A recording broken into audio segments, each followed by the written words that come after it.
Hello everyone. Oh, I'm mad. I don't know why I'm mad. Wait. Why am I mad? There you go. I'm not mad anymore.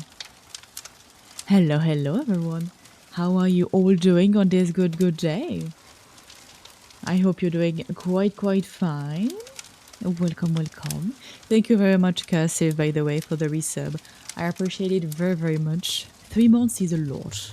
It is a lot. It is so much. I am very thankful. So much support is very much appreciated. By the way, just so you know, my peeps, we have many places today where we're going to share the love. And yeah, one of those places is the infamous TikTok. We are live streaming from TikTok, but apparently I am not allowed to say the name of the other platform, so I'm just going to say the purple place and the red places are also on. And yeah, I hope you're going to all appreciate this reading. Let's be real, it's a test. It's a test. I will test if I actually appreciate doing a stream where I read to you, my peeps. And yeah, we'll see if it's good or not. And by the way, hello. I don't know what is your name, but I know that you're here from it's a photograph icon. I know you're here. Hello. I saw you from a TikTok. Hello. But hello everyone else. Hello Jam. Hello Jasmine. Goodbye Jasmine, by the way. Hello Name Tune. Hello Bartron. Hello Faz. Hello Cursive, of course. Hello Atlas. Goodbye Atlas. Thank you for the lurkies. Hello Noirissa. Hello. Hello Psycho. Hello Job. I'm sorry. I was very lazy yesterday. I did not wanted to stream after all. I was like, meh. Even if it's for 5 minutes, I'm not going to stream. So yeah. But you were not going to be able to share your funny number anyway. So yeah. Hello everyone. How are you guys doing? I'm the mad one here. Everything will be alright, don't worry. Hello also. Hello. Thank you for the shout out. It's automatic. But even if it was not automatic, I would have shouted you out, Cursive, anyway. Don't be mad. I don't know why I'm mad. Tikutoku. Indeed, Tikutoku. Sounds cool, yeah. I will be reading to you today, by the way. I'm going to change the category after. But for now, we are staying in the just chatting category for a tiny bit. But yeah, I'm going to share with you some reading. I was asked to do some type of ASMR reading. ASMR streams, I mean. I guess this is one of them. So I hope you're going to appreciate this quote-unquote ASMR stream, I guess. What does it have to be extra work on the end of the Friday? I have to go right away. Oh, good luck, Barshan. Thank you very much for passing by. We hope to see you later, maybe. And even if you're not, just so you know, we are here. We are thinking about you too. Bye, indeed. But when do test stream callers, it's always fun to see. I mean, I did. They were the ping in the Discord. The Discord pinged at everyone. So yeah. But I did delete it because I was like, it's going to spam because I was like opening and closing stream, everything. So yeah. Mother Jan, yes again. I know. It's a problem. I know, Neptune. I'm so sorry. You're going to have to deal with it. Bye, Bartron. Bye. Reading today, damn mother gonna put me to sleep. It's one of my hope. I hope it's going to be peaceful for all of you. But yeah, we shall see. We shall see what are going to be the results.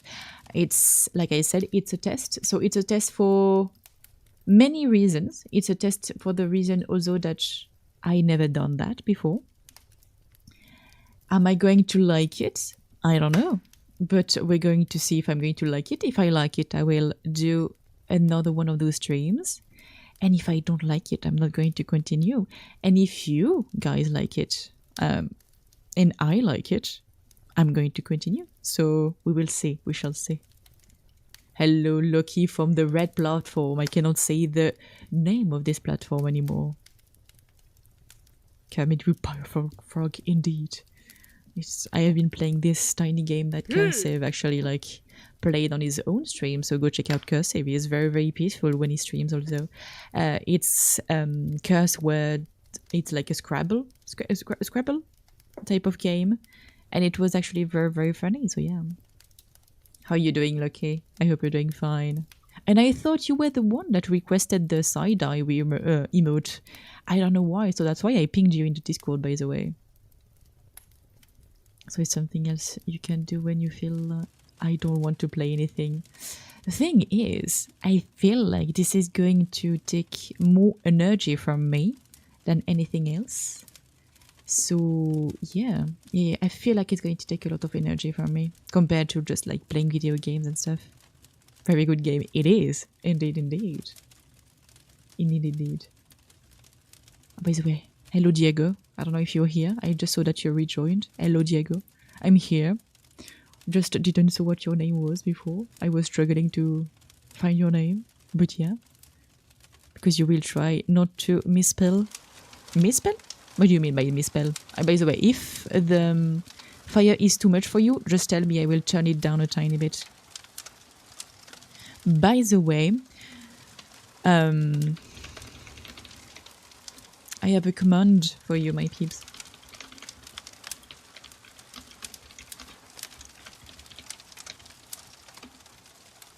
Try not to start a challenge. Impossible, indeed. In fucking deed. And there you go. I will stutter. Just so you know, all know. I will stutter.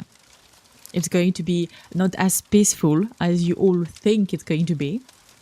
Because I don't know how to read and I don't know how to speak. So I will stutter many, many times.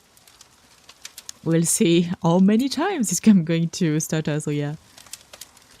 By the way, should I go into the ASMR category? Do you think it's ASMR? Do you think it's going to be ASMR? Or do you think I should like just stay in just chatting?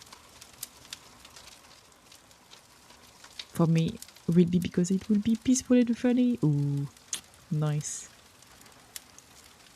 Good, it's going to be peaceful and funny. It's a good combination, I'm not gonna lie. Stay chatting, stay chatting. Are you sure? Just so you know, my peeps, I think, and I'm not sure about that, but I think the ASMR category is more popular. Okay, Diego, go do what you have to do. Is there a reading category? Read and learn Bible. I don't think this is the right one. We are not going to read the Bible. There is no reading category. You want new stones? Yes, I want more power.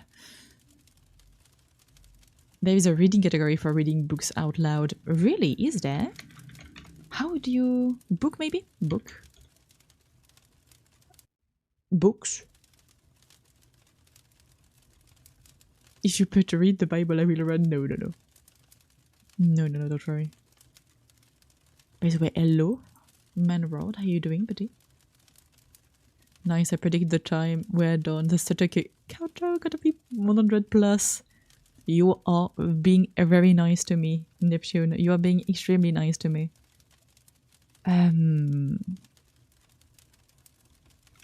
Read? Should I press read? Ready or not? Nope. Reading fun? Nope. Reading simulator? Nope. Seems like those are games. Writing and reading is the name of the category. Oh, okay. Writing and reading. Ooh. Shall we go on this one?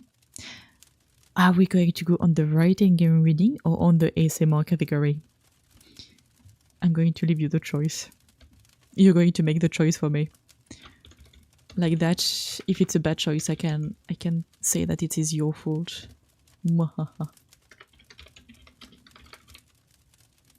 Writing and reading or ASMR. Let's say that we're not going to choose them, just chatting. 1000 stata is diabolical. I mean, might be the case, that's the thing. Now it's gonna be 1000. Let's say it's going to be a lot. It's going to be for sure a lot. You know how I am. You know for sure how I am. You know it's going to be complicated for me. Oh, by the way, for this stream, I have turned off a lot of redeems. So you're not going to be able to redeem a lot of things. And I turned off a lot of sounds also. So there is a lot of sounds that are not going to appear. The follow sounds are still going to be here, I think. The sub sound is still going to be here. The raid sound is still going to be here. But a lot of other things are not going to be here. Hello, Kate Play. Hello, hello. Welcome, welcome. I hope you're doing quite fine on this good day. I know you're marvelous. I still have the roadkill and the road accident. God damn. So far you've not said, so that's good. Don't say that. I will stutter because you said that. Thank you for the hydrate, by the way. So yeah, I have turned off a lot of sounds so that the stream stays peaceful, I would say, and not like chaotic. So yeah, you're moving in an hour. Ooh, nice.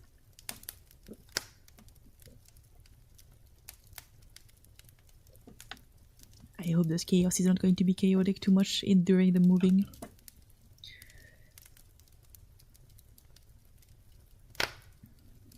I love what you did with the points, mother. It's so organized now. Oh yes, I know.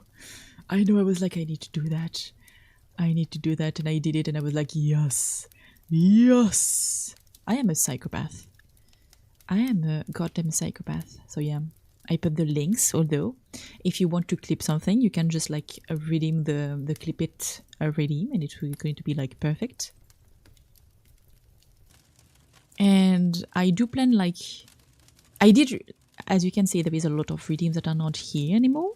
There is going to be redeems like that are going to come back. It's just for this stream. Those redeems are not going to be here. Who isn't in this stream? Psychopath. That is true. Hello, Javon. How are you doing, Javon? See, I didn't say Jovan this time. How are you doing, Javon? I hope you're doing quite fine. Yes, I'm going into supported living. Oh, because my dad has cancer, I need to go into hospital. Well, I hope everything is going to be alright. I hope the supported living is going to be peaceful and it's going to actually help you get on your feet faster. I hope everything is going to be okay. Yeah, no shit, mother, you're a psychopath. Me? I don't know. But Jovan. Do you actually want me to call you Jovan? I shall call you Jovan. Okay, let's go on the writing and reading category. Let's go.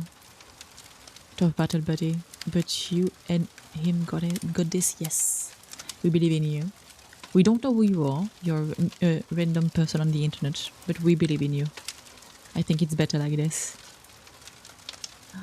I'm being threatened with a gun. Thank you very much, Kate, for the follow. I appreciate it very, very much. Thank you so much. By the way, I'm going to present myself, since you just followed, but I'm Wrath Marrow, and you can call me Wrath. I'm a marble statue VTuber. I was cracked, scarred, then beautifully repaired through the art of kintsugi. Today on the stream, we're going to read Charlie and the Chocolate Factory. Factory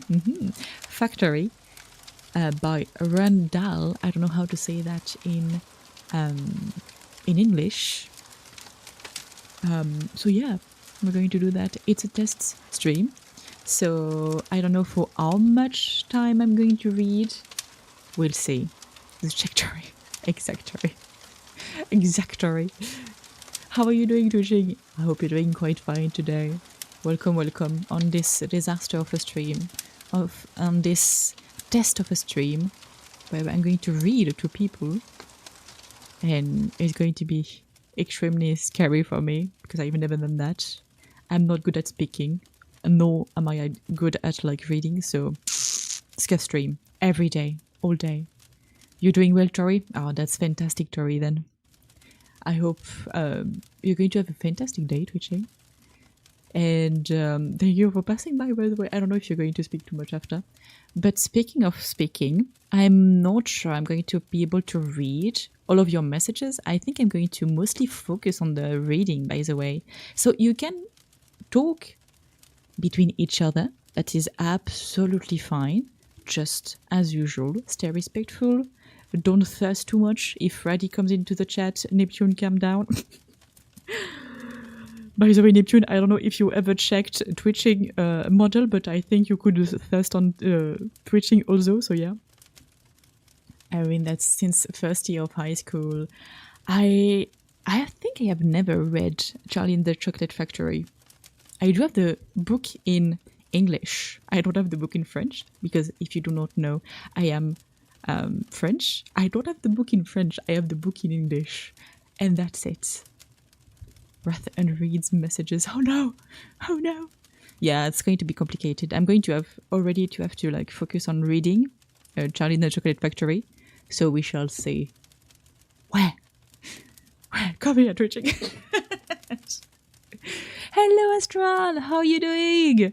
Hello, Burb. Hello, fantastic, flamboyant Burb. How are you doing? Hope you're doing quite fine. Damn, take care of your ass, boy. Doing fine. Like, goddamn worse, but how are you? Goddamn. Everything is going to be alright. Everything is going to be alright. We are just going to all forget about the troubles today. And we're just going to try to think about everything else. AKA, just relaxing as much as possible. We'll try. If it's not possible, it's fine. By the way, I just realized I did an oopsie on the title. Oh no, it's not clean. Not my title. There you go. Yes. Do it you want. Twitching's body is ready. He can handle it for sure. It's a bit of things. Cameo eat has down. Trouble, what is that? Is there something to eat? Oh, you know what is trouble. It's your best friend, Rome. It is definitely your best friend. He gets sick and tired of me for simping over him, and then I simp over Elegance VT and your nice twitching. Freddy is not sick and tired. Freddy's actually like quite enjoying that. He's like, oh hell yeah. He do be a midwife there. So you can thirst to a certain amount, but yeah. You drank water and your head is being mean. I promise it's been only water today. No one at me, please. Are you sure it's not Pepsi? We're watching you, Astral. We know you now. We know you like for maybe a few weeks, but we know you now. We know you. I think it's getting better. How are you though, Vath? I'm doing fine. I did follow like some advices from Viper for the gym, and I worked out my calves. I can't walk normally now. I walk on my tippy toes because it hurts so much yesterday and today. I can't. It was Wednesday. My leg day was Wednesday, guys. And God fucking damn it, was it complicated to do anything. I can't walk. I literally just cannot walk. By the way, let's go back to just chatting. I don't know why I moved it already. Oh, but there you go.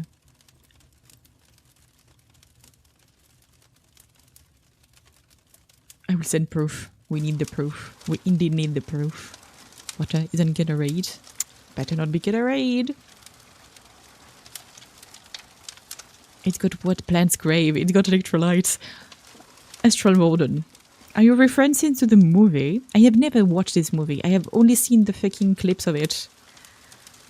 Of people like watering plants. It's like dumb planets, basically. I don't know what is the name of the movie, but it's like people are like, yeah, but yeah, idiocracy, yes. Nice. It's the thing where people are like, yeah, but the plants need electrolytes, so we are like giving them Gatorade. It's quite normal, isn't it? I was looking at this fucking shot and I was like, oh my goodness, I'm scared that people like this actually exist in real life. But you know, so funny though. It is very funny. It is very funny, and I feel like I would be the most intelligent person ever if I was in a how to say that. In a planet like that. Even if there might be some competition though. Might be some competition, even with being in the idiocracy planet. Mother is walking like an old lady. No, I am not. The thing is, I'm not like bent down, because when you're old, you know, you bend down and you're like like put her hand on your back and stuff. No, I'm walking on my tippy toes because that's how it does not work. It doesn't hurt anymore. So I look ridiculous in my apartment, in my manor. Sorry, in my manor, I'm walking on my tippy toes, and yeah, I guess that's how it is. Now you feel how I feel working on leg day, mother. That's what you get. Yes, that's what I get. That's what I get for sure. Oh, by the way, I did not go to the gym today. It was supposed to be like a back and tiny leg day. I did not go to the gym. I was too lazy. I was lazy as fuck. You sure it's not Pepsi? Your body reject water. I mean... You woke up a few minutes ago? A few minutes ago? Real few minutes ago? Damn. Thank you for the lurk, Akihiro. What? Akihiko. Sorry. I don't know why I wanted to call you a hero. Aki, but apparently you're Akihiro now. Somebody doing fine, just a little tired. Competition, the other rock looking at her. My god. No, the other idiot's looking at me. The bus cannot be stopped. Do leg day. Calves raise that make me happy. I mean, that's the thing I did, I think. Calves raises. Because you know you're on the edge or something and you like go up and down on your tippy toe. You're on the edge. Your tippy toes are on the edge and the rest of the foot is like in the how do you call that? In the hair. And basically you go up and down. That's what I did with my calves to like train them. I did a 15 per 5, which is a lot. I might have done a tiny bit too much. And it hurts. It hurts a lot. I did that once, but it didn't walk like a ninja. I am walking like a ninja. I have no problem with leg day, but a calves day is a nightmare. How do you skip gym? I know. I did one 4 times this week. It's not bad. 4 times. Yeah, 4 times. I do plan on like doing a tiny bit of bike tomorrow also, so yeah. Psychopaths, actually, I agree. It hurts like hell, but it feels amazing. It's a good type of hurt, you know? There is a bad type of hurt and good type of hurt. And I would say, like, going to the gym and everything, pushing your body to the limit, is the good type of hurt. It hurts good. It does. I need to get back into exercise. It kind of fell off. Well, just join this stream and you're going to be wanting to go to the gym to look like this amazing statue in front of you. So muscly, so amazing, so chiseled. Nice. Let's go, mother. Thank you. Yes, it's a good type of hurt. Yes, it's the good type of hurt. There is bad type of hurt, but going to the gym is a good type of hurt.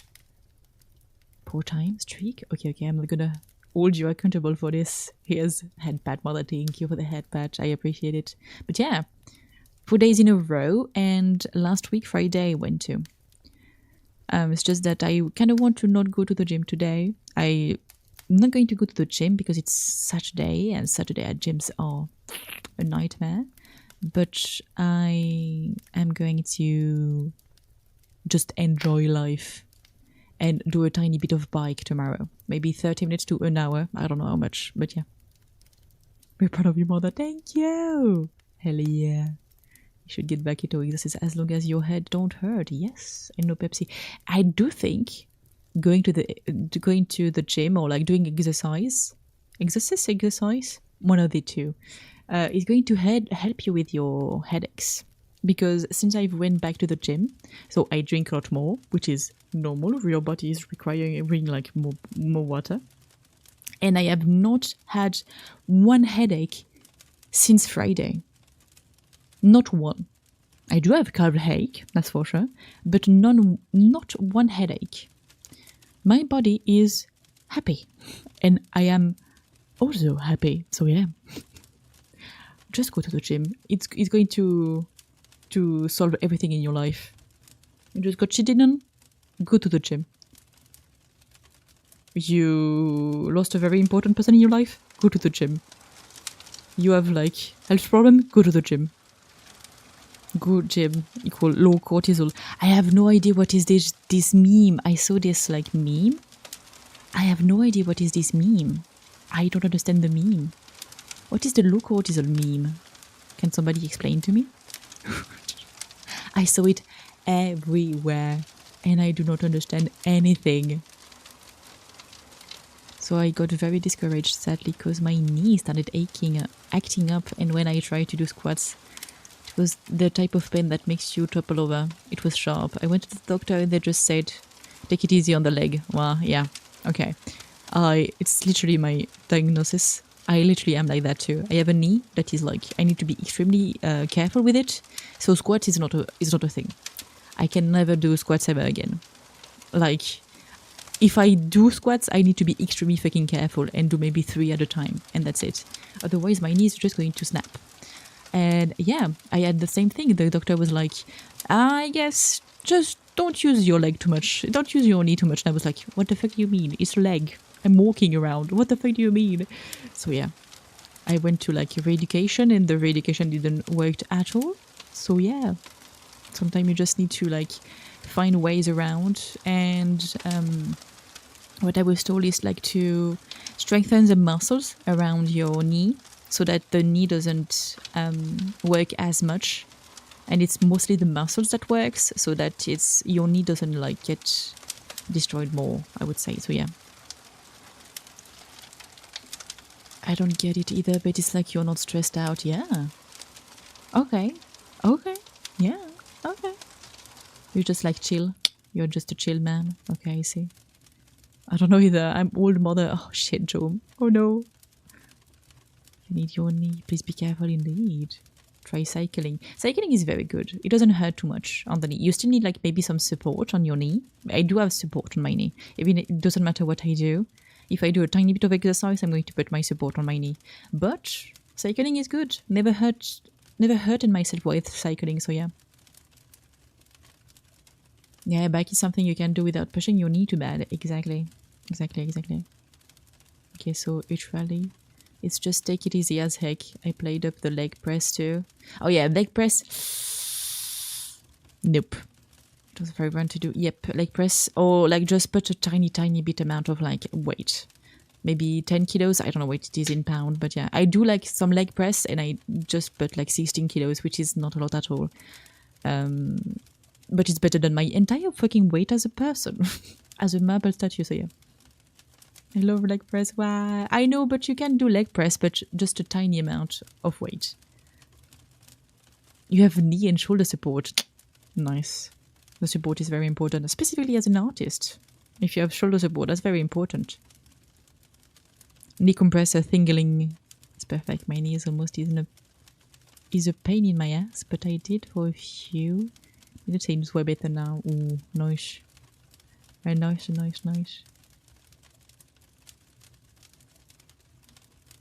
Should we go, my peeps? Should I put you in like an ad for 3 minutes and after that should we go? I think we should go. I think it's time for me to start actually reading and actually do the thing that I said I was going to do. So I'm going to leave you for a tiny break of 3 minutes and I'm coming back after. So see you after. I just need to find the thing again.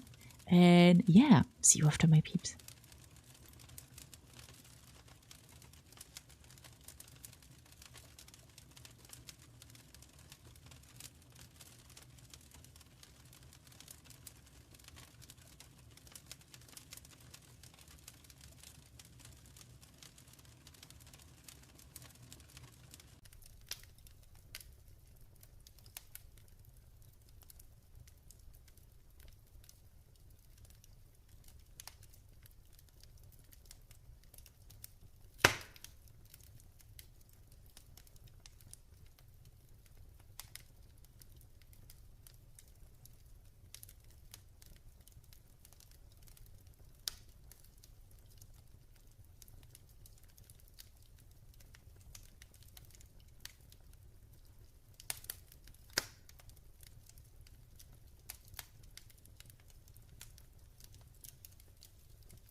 Hello, welcome back. I changed the category. I checked it out. I don't think I am fit for going there. But hey, are you ready? Sit down, my peeps. It's now time to read. Hello, my toes. We are doing a reading stream today. It's a bit weird compared to the usual, for sure. But just sit down and we're going to enjoy some reading. I actually commissioned this art a long time ago. Just, you know, there were many things that were a bit complicated on the way, so I could not use it. I could not do the reading stream. So yeah, look at my guns. Hell yeah, very nice. Thank you. The artist. Let me check the artist name. Share it so that you can go check them out. Also, they were very polite. They're very professional. I very much appreciated working with them. If my computer is not dying, I will be able to share it with you. There you go. This is the VGM of the artists. Go check them out. They are an amazing artist, so yeah. Them today we don't have the quality. We don't. What a shame. What a fucking shame. Oh shit, I lost my stream. It's my fault. I did a lot of test streams. We do have the qualities. What do you mean? We have the quality of the stream. Hey yo, are you lying to me? But are you ready, my peeps? Like I said, you are allowed to talk amongst yourself. And you are allowed to talk about something else. So thank you for the hydrate.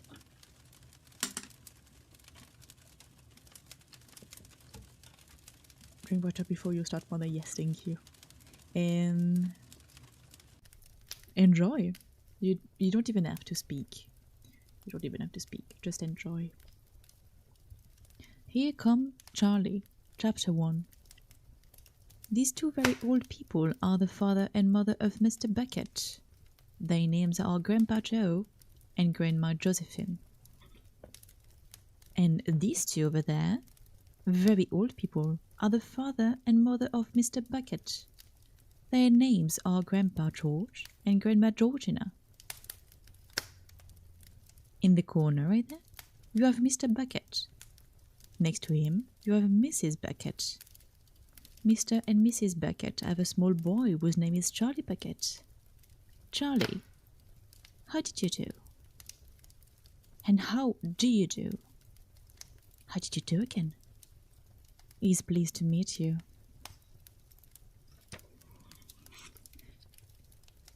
The whole of this family, the 6 grown-ups, count them, and little Charlie Beckett lived together in a small wooden house on the edge of a great town. The house wasn't nearly large enough for so many people, and life was extremely uncomfortable for them all. There were only 2 rooms in the place altogether, and there was only 1 bed. The bed was given to the 4 old grandparents because they were so old and tired.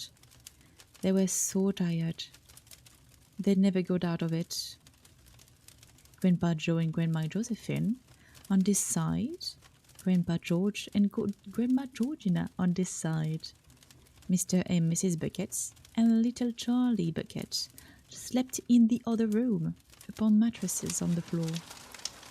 In the summertime, they wasn't too bad.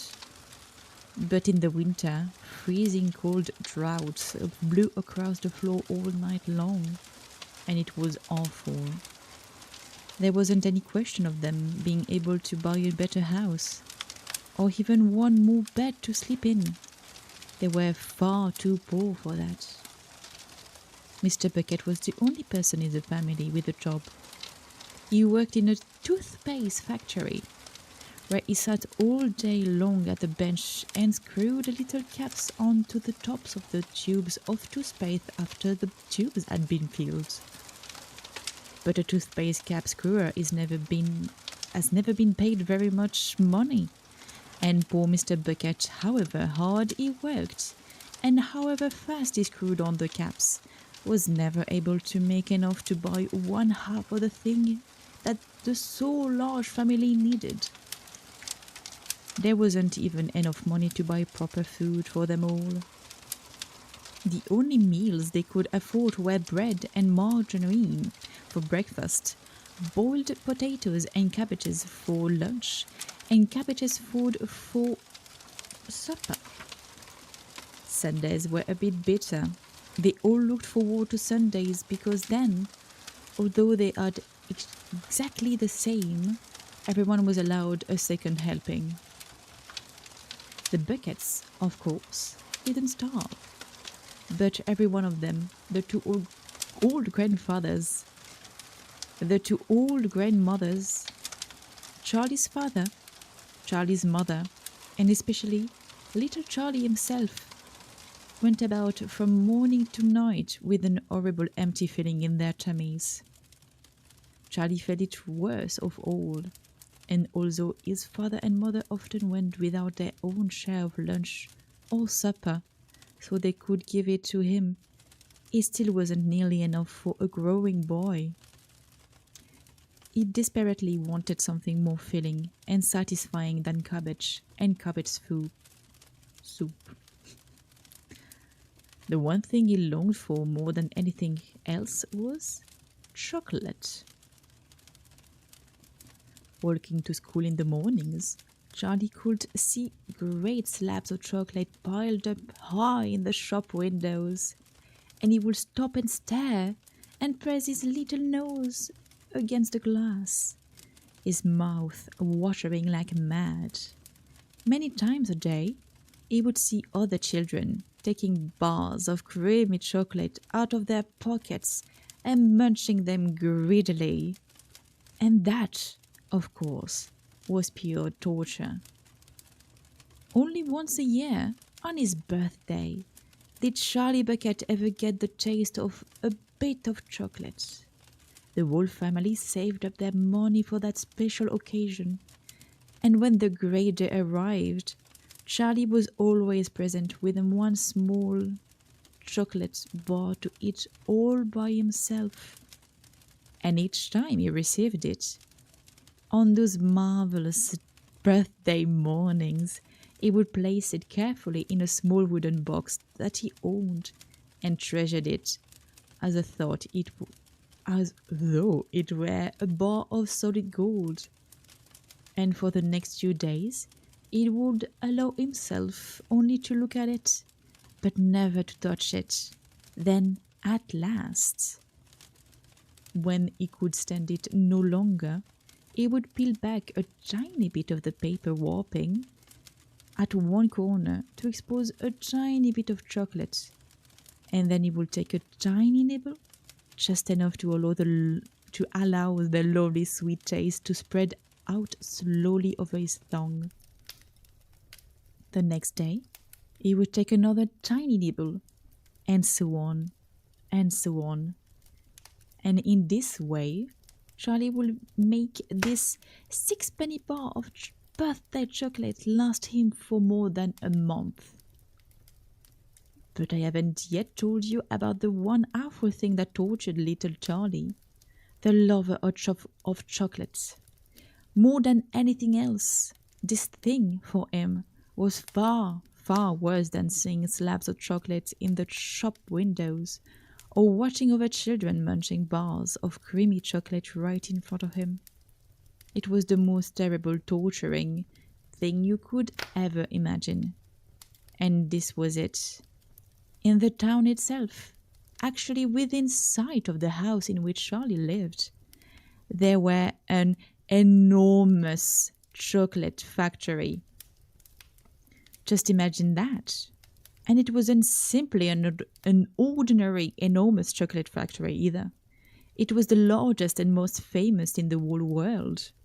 It was Wonka's factory, owned by a man called Mr. Willy Wonka, the greatest inventor and maker of chocolates that there have ever been. And what a tremendous, marvelous place it was.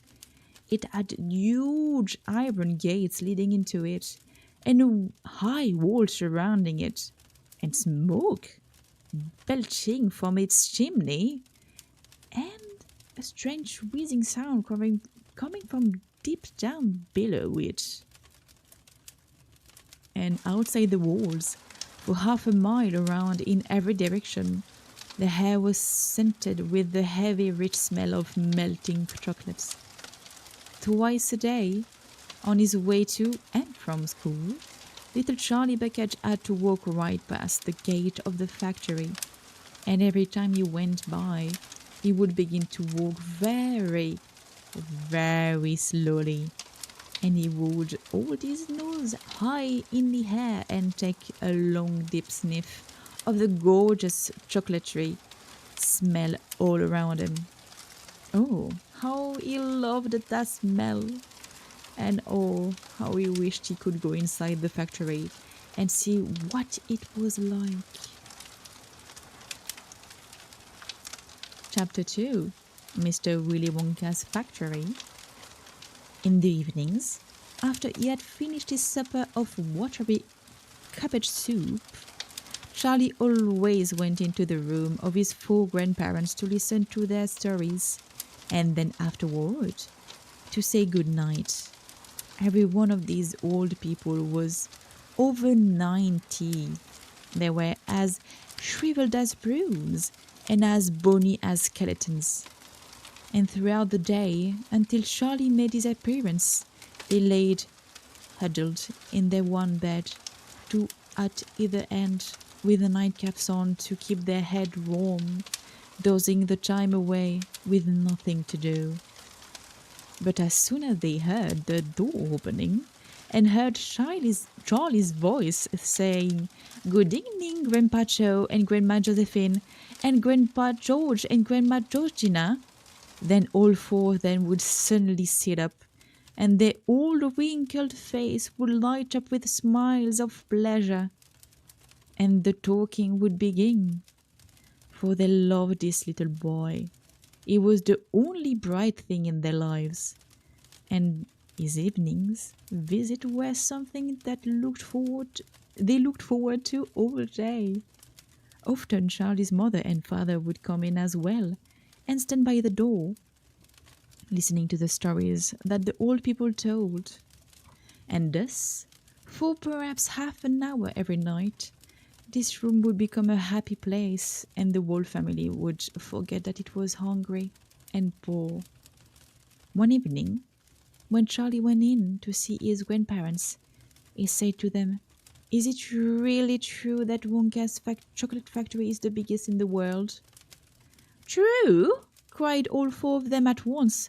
"Of course it's true. Good heavens, didn't you know that? It's about 50 times as big as any other. And is Mr. Willy Wonka really is the cleverest chocolate maker in the world?" "My dear boy," said Grandpa Joe, raising himself up a little higher on his pillow, "Mr. Willy Wonka is the most amazing, the most fantastic, the most extraordinary chocolate maker the world has ever seen." "I thought everybody knew that." "I knew he was famous, Grandpa Joe, and I knew he was very clever." "Clever?" cried the old man. "He's more than that. He's a magician with the chocolate. He can make anything he wants. Isn't that a fact, my dears?" The other three old people nodded their heads slowly up and down and said, "Absolutely, absolutely true, just as true as it can be." And Grandpa Joe said, "You mean to say I've never told you about Mr. Willy Wonka and his factory?"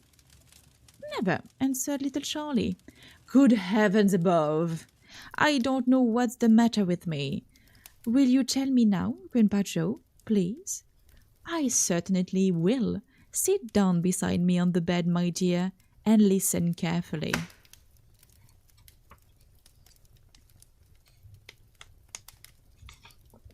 Grandpa Joe was the oldest of the four grandparents. He was 96 and a half, and that is just about as old as anybody can be. Like all extremely old people, he was delicate and weak, and throughout the day he spoke very little. But in evenings, when Charlie, his beloved grandson, was in the room, he seemed in some marvelous way to grow quite young again. All his tiredness fell away from him, and he became as eager and excited as a young boy. Oh, what a man he is, this Willy Wonka, cried Grandpa Joe. Did you know, for example, that he has himself invented more than 200 new kinds of chocolate bars, each with a different center, each far sweeter and creamier and more delicious than anything the other chocolate factories can make? Perfectly true, cried Grandpa Josephine, and he sent them to all of the four corners of the earth. Isn't that so, Grandpa Joe? It is, my dear, it is. And to all the kings and presidents of the world as well. But it isn't only chocolate bars that he makes. Oh dear me, no. He has some really fantastic inventions up his sleeves. Mr. Willy Wonka has. Did you know that he has invented a way of making chocolate ice cream so that it stays cool for hours and hours without being in the refrigerator? You can even leave it lying in the sun all morning on a hot day, and it won't go runny. But that's impossible, said little Charlie, staring at his grandfather. Of course it's impossible, cried Grandpa Joe. It's completely absurd. But Mr. Willy Wonka has done it. Quite right, the other agreed, nodding their heads. Mr. Wonka has done it. And then again, Grandpa Joe went on speaking very slowly, so that Charlie wouldn't miss a word. Mr. Willy Wonka can make marshmallow that taste of violets, and rich caramels that change colors every 10 seconds you suck them, and little feathery sweets that melts away delicious the moment you put them between your lips.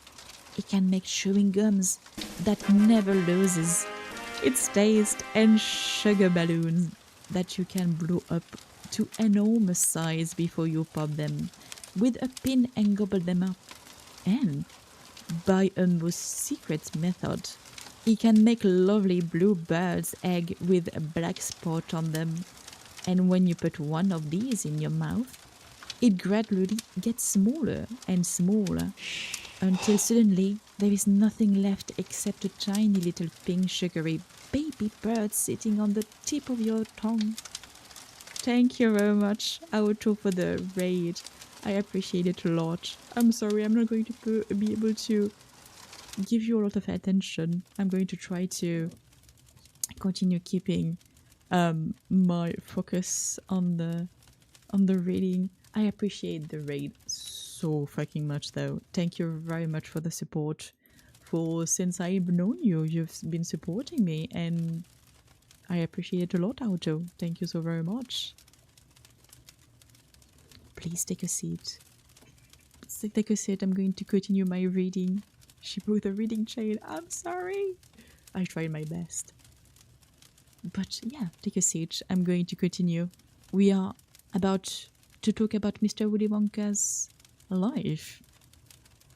Thank you for the hydrate. I do need to hydrate. That is true.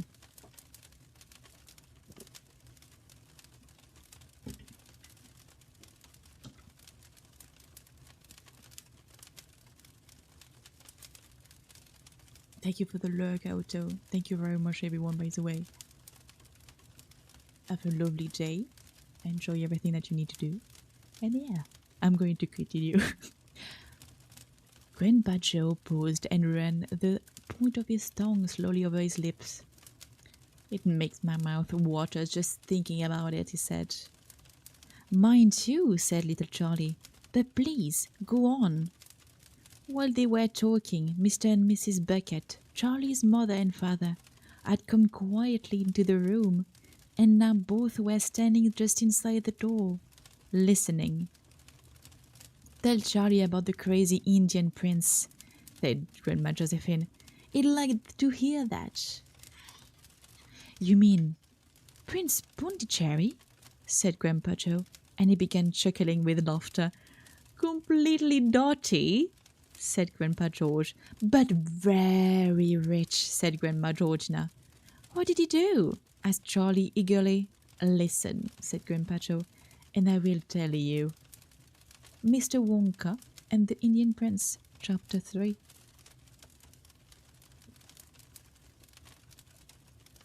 "Prince Pondicherry wrote a letter to Mr. Willy Wonka," said Grandpa Joe, "and asked him to come all the way out to India and build him a colossal palace entirely out of chocolate." "Did Mr. Wonka do it, Grandpa?" "He did, indeed. But what a palace it was! It had 100 rooms, and everything was made either of dark or light chocolate. The bricks were chocolate, and the cement holding them together was chocolate, and the windows were chocolate, and all the walls and ceiling were made of chocolate. So were the carpets, and the pictures, and the furniture, and the bed. And when you turned on the tap in the bathroom, hot chocolate came pouring out." When it was all finished, Mr. Wonka said to Prince Pondicherry, "I warn you, though, it won't last very long, so you better start eating it right away." "Nonsense," shouted the prince. "I'm not going to eat my palace. I'm not even going to nibble the staircase or lift the wall. I'm going to live in it." But Mr. Wonka was right, of course, because soon after this, there came a very hot day with a boiling sun, and the whole palace began to melt, and then it sank slowly to the ground, and the crazy prince, who was dozing in the living room at the time, woke up to find himself swimming around in a huge brown sticky lake of chocolate. Little Charlie sat very still on the edge of the bed, staring at his grandfather. Charlie's face was bright, and his eyes were stretched so wide you could see the whites all around. "Is all this really true?" he asked. "Or are you pulling my leg?" "It's true!" cried all four of the old people at once. "Of course it's true. Ask anyone you like." "And I'll tell you something else that's true," said Grandpa Joe, and now he leaned closer to Charlie and lowered his voice to a soft, secret whisper. "Nobody ever comes out." "Out of where?" asked Charlie. "And nobody ever goes in." "In where?" cried Charlie. "Wonka's factory, of course." "Grandpa, what do you mean?" "I mean workers, Charlie." "Workers?" "All factories," said Grandpa Joe's, "have workers streaming in and out of the gates in the morning and evening. Except Wonka's. Have you ever seen a single person going in that palace? Or coming out?" Little Charlie looked slowly around at each of the four old faces, one after the other, and all looked back at him. They were friendly, smiling faces, but they were also quite serious. There was no sign of joking or leg pulling on any of them. "Well, have you?" asked Grandpa Joe. I really don't know, Grandpa," Charlie stammered. "Whenever I walk past the factory, the gate seems to be closed." "Exactly," said Grandpa Joe. "But there must be people working there." "Not people, Charlie. Not ordinary people, anyway." "Then who?" cried Charlie. "Aha, that's it, you see. That's another of Mr. Willy Wonka's cleverness." Charlie, dear, Mrs. Bucket called out from where she was standing by the door. It's time for bed. That's enough for tonight. But, Mother, I must hear. Tomorrow, darling. That's right, said Grandpa Joe. I will tell you the rest of it tomorrow evening.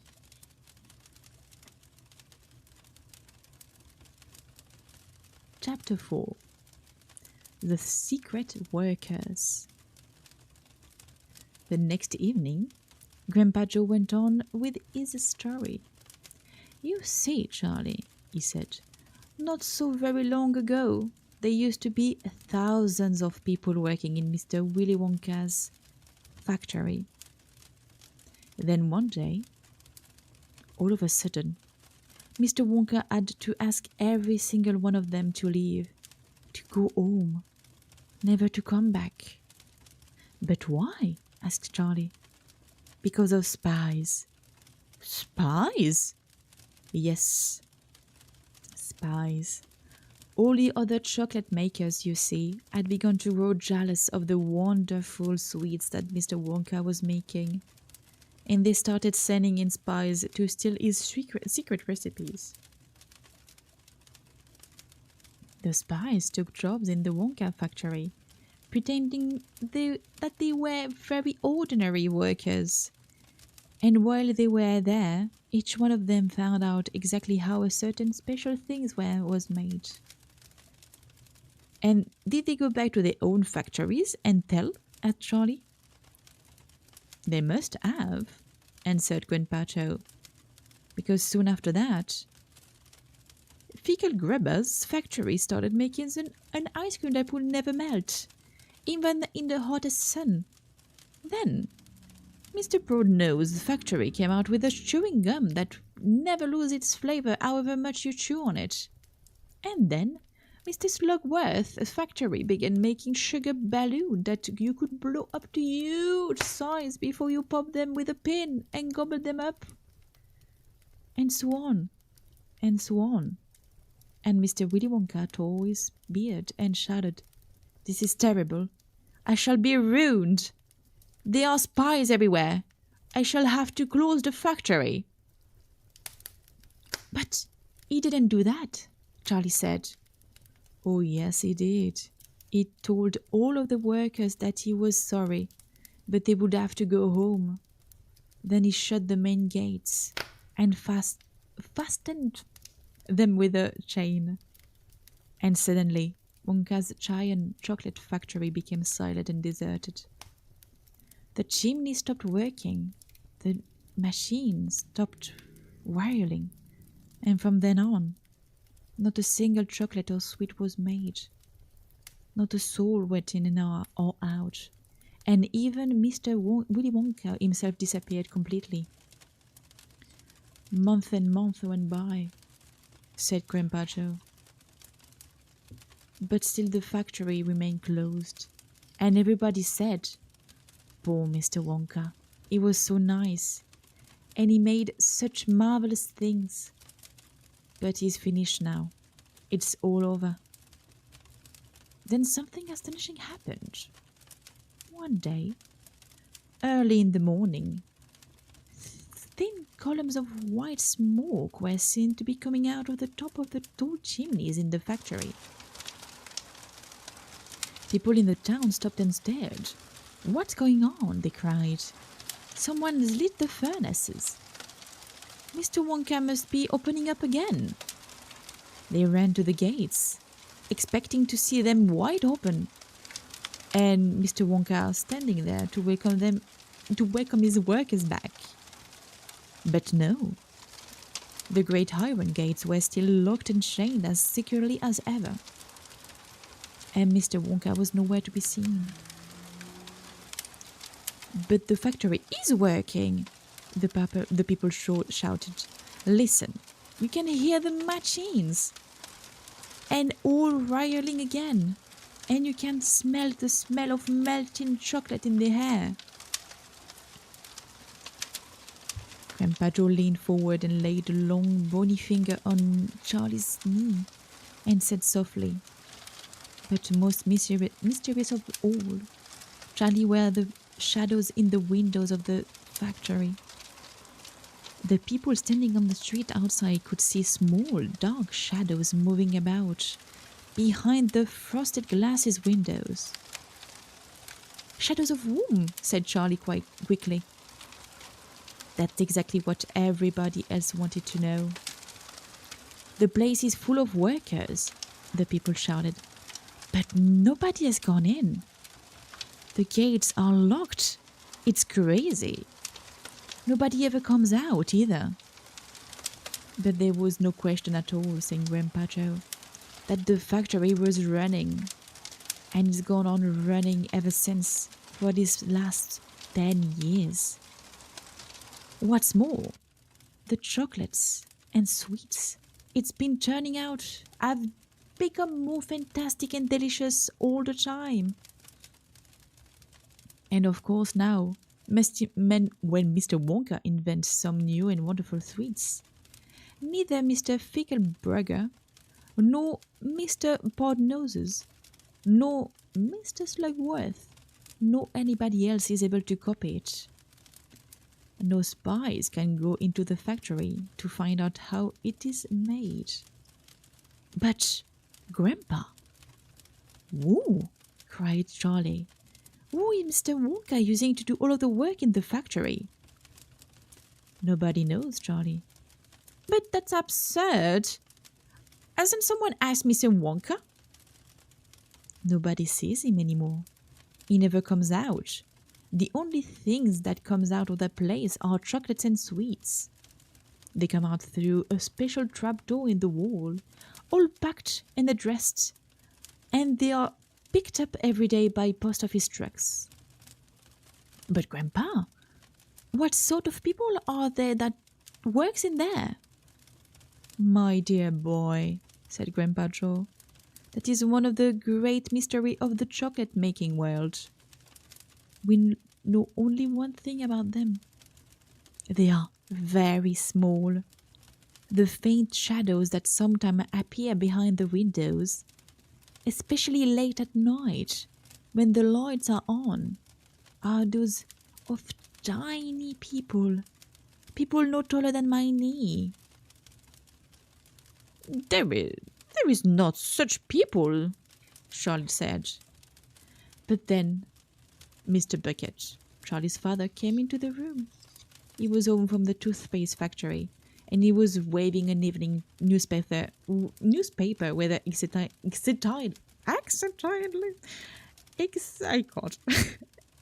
he was excited. Have you heard the news? He cried. He held up the paper so they could see the huge headline. The headline say, Wonka Factory, to be open at last. Too lucky few.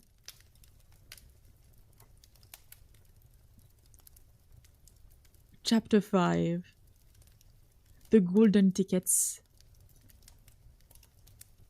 You mean people are actually going to be allowed to go inside of the factory? Cried Grandpa Joe. Read us what it says, quickly. All right, said Mr. Bucket, smoothing out the newspaper. Listen. Evening Bulletin. Mr. Willy Wonka, the confectionery genius whom nobody has seen for the last 10 years, sent out the following notice today. I, Willy Wonka, have decided to allow 5 children, just 5, mind you, and no more, to visit the factory this year. These lucky 5 will be shown around personally by me, and they will be allowed to see all of the secrets and the magic of my factory. Then, at the end of the tour, as a special present, all of them will be given enough chocolates and sweets to last them for the rest of their lives. So watch out for the golden tickets. 5 golden tickets have been printed on golden papers. And these 5 golden tickets have been hidden underneath the ordinary wrapping paper of 5 ordinary bars of chocolates. These 5 chocolate bars may be anywhere, in any shop, in any street, in any town, in any country in the world. upon any counter where Wonka sweets are sold. And the 5 lucky finders of these 5 golden tickets are the only ones who will be allowed to visit my factory and see what it's like now inside. Good luck to you all and happy hunting. Signed, Willy Wonka.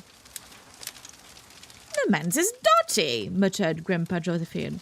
He's brilliant, cried Grandpa Joe. He's a magician. Just imagine what will happen now. The whole world will be searching for those golden tickets. Everyone will be buying Wonka's chocolate bars in hope of finding one. He will sell more than ever before. Oh, how exciting it will be to find one. And all the chocolate and sweets that you could eat for the rest of your life. Free, said Grandpa George. Just imagine that. They would have to deliver them in a truck, said Grandma Georgina. It makes me quite ill to think of it, said Grandma Josephine. Nonsense, cried Grandpa Joy. Wouldn't it be something, Charlie, to open a bar of chocolate and see a golden ticket glistening inside? It certainly would, Grandpa. But there isn't a hope, Charlie said sadly. I only get one bar a year. You never know, darling, said Grandpa Georgina. It's your birthday next week. You have as much chances as anybody else. I'm afraid that simply isn't true, said Grandpa George. The kids who are going to find the golden tickets are the ones who can afford to buy bars of chocolates every day. Our Charlie gets only one a year. There isn't a hope at all. Chapter 6. The first to find us. The very next day, the first golden ticket was found. The finder was a boy called Augustus Gloop, and Mr. Bucket's evening newspaper carried a large picture of him in the front of the page. The picture showed a 9-year-old boy who was so enormously fat he looked as though he had been blown up with a powerful pump. Great flappy folds of fat bulged out from every part of his body, and his face was like a monstrous ball of dough with 2 small greedy currant-tea eyes peering out upon the world. The town in which Augustus Gloop lived, the newspaper said, had gone wild with excitement over their hero. Flags were flying from all the windows. Children had been given an holiday from school, and a parade was being organized in honor of the famous youth. Fuck, I can't speak. You've known that. I just knew Augustus would find a golden ticket, his mother had told the newspaperman. He eats so much bar of chocolates a day that it was almost impossible for him to not find one. Eating is his hobby, you know. That's all he's interested in.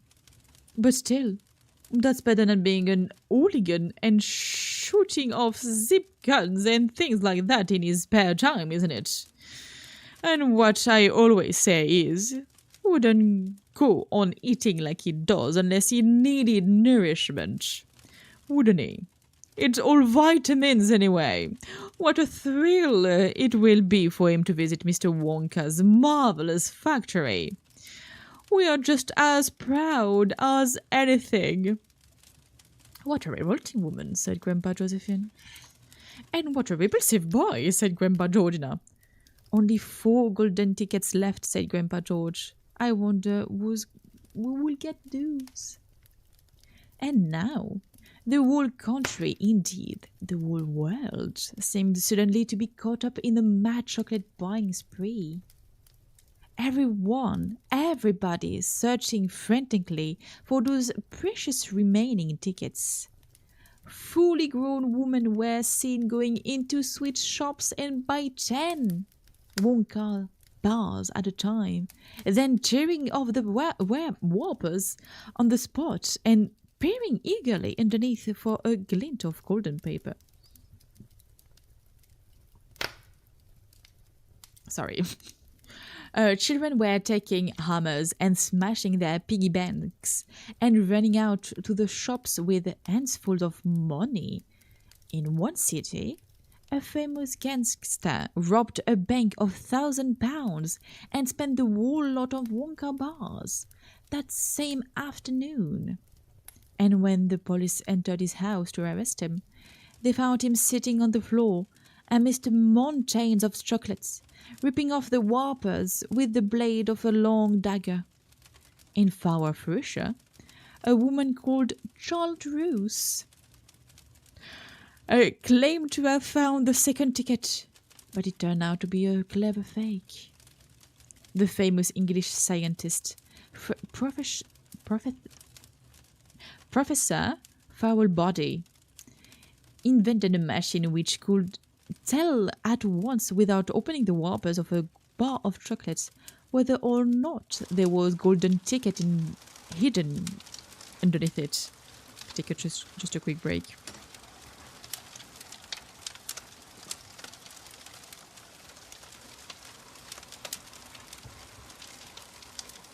June, use the stutter one for this stream. I'm going to stutter a lot.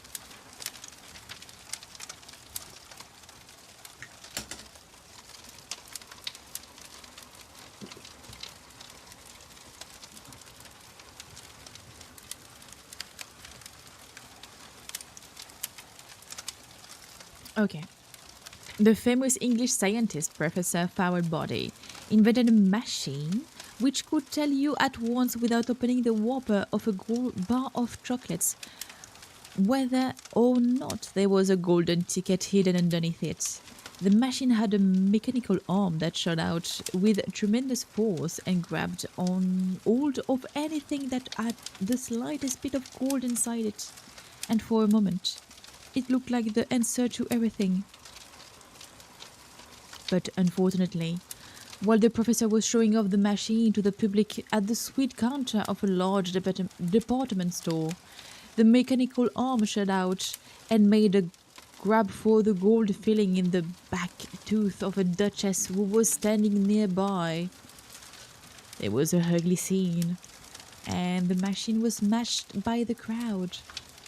Suddenly, on the day before Charlie's Bucket's birthday, the newspaper announced that the lucky person that found the second golden ticket had been found. It was a small girl named Verica Salt, who lived with their rich parents in a great city far away. Once again, Mr. Bucket's evening newspaper carried a big picture of the finder. She was sitting between her beaming father and mother in the living room of their house, waving the golden ticket above her head and grinning from ear to ear. Verica's father, Mr. Salt, had eagerly explained to the newspaperman exactly how the ticket was found. "You see, boys," he had said, "as soon as my little girl told me that she simply had to have one of those golden tickets, I went out into the town and started buying up all the Wonka bars I could lay my hand on. 1,000 of them. I must have bought 100,000. Then I had them loaded on the 2 trucks and then sent directly to my own factory. I'm in the peanut business, you see, and I've got about 100 women working for me over at my place, shelling peanuts for roasting and salting. That's what they do all day long, those women. They sit there shelling peanuts. So I said to them, 'Okay, girls,' I says, 'from now on, you can stop shelling peanuts and start shelling the wrappers of those chocolate bars instead.' And they did. I had every worker in the place, yanking the paper off those bar chocolates full speed ahead from morning to night. But 3 days went by, and we had no luck.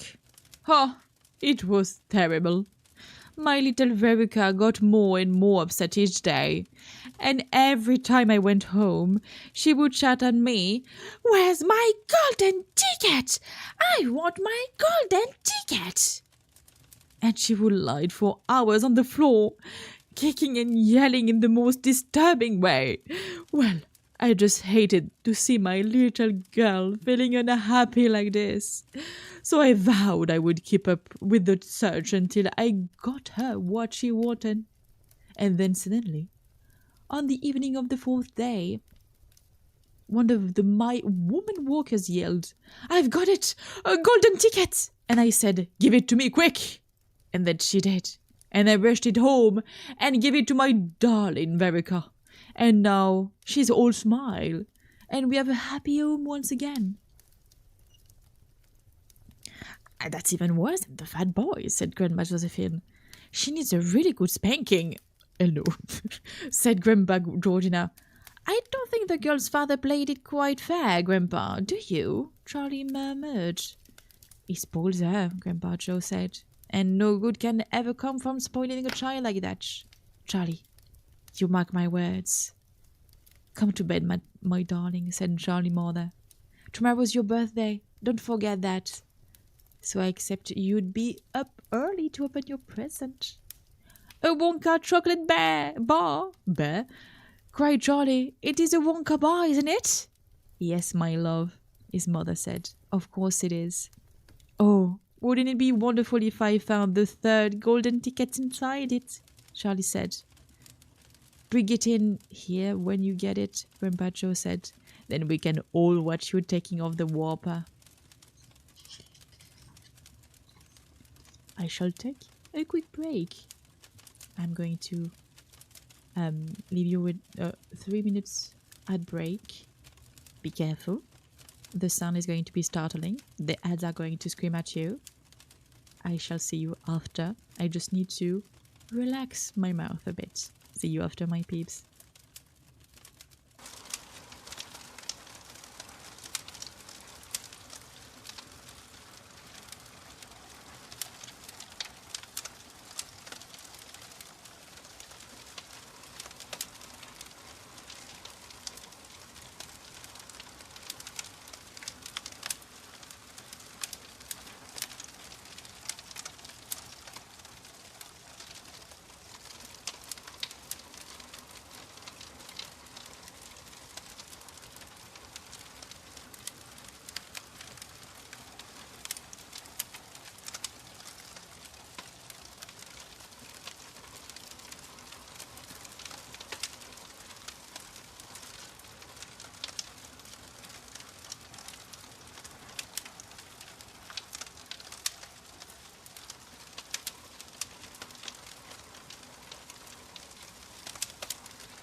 I'm back.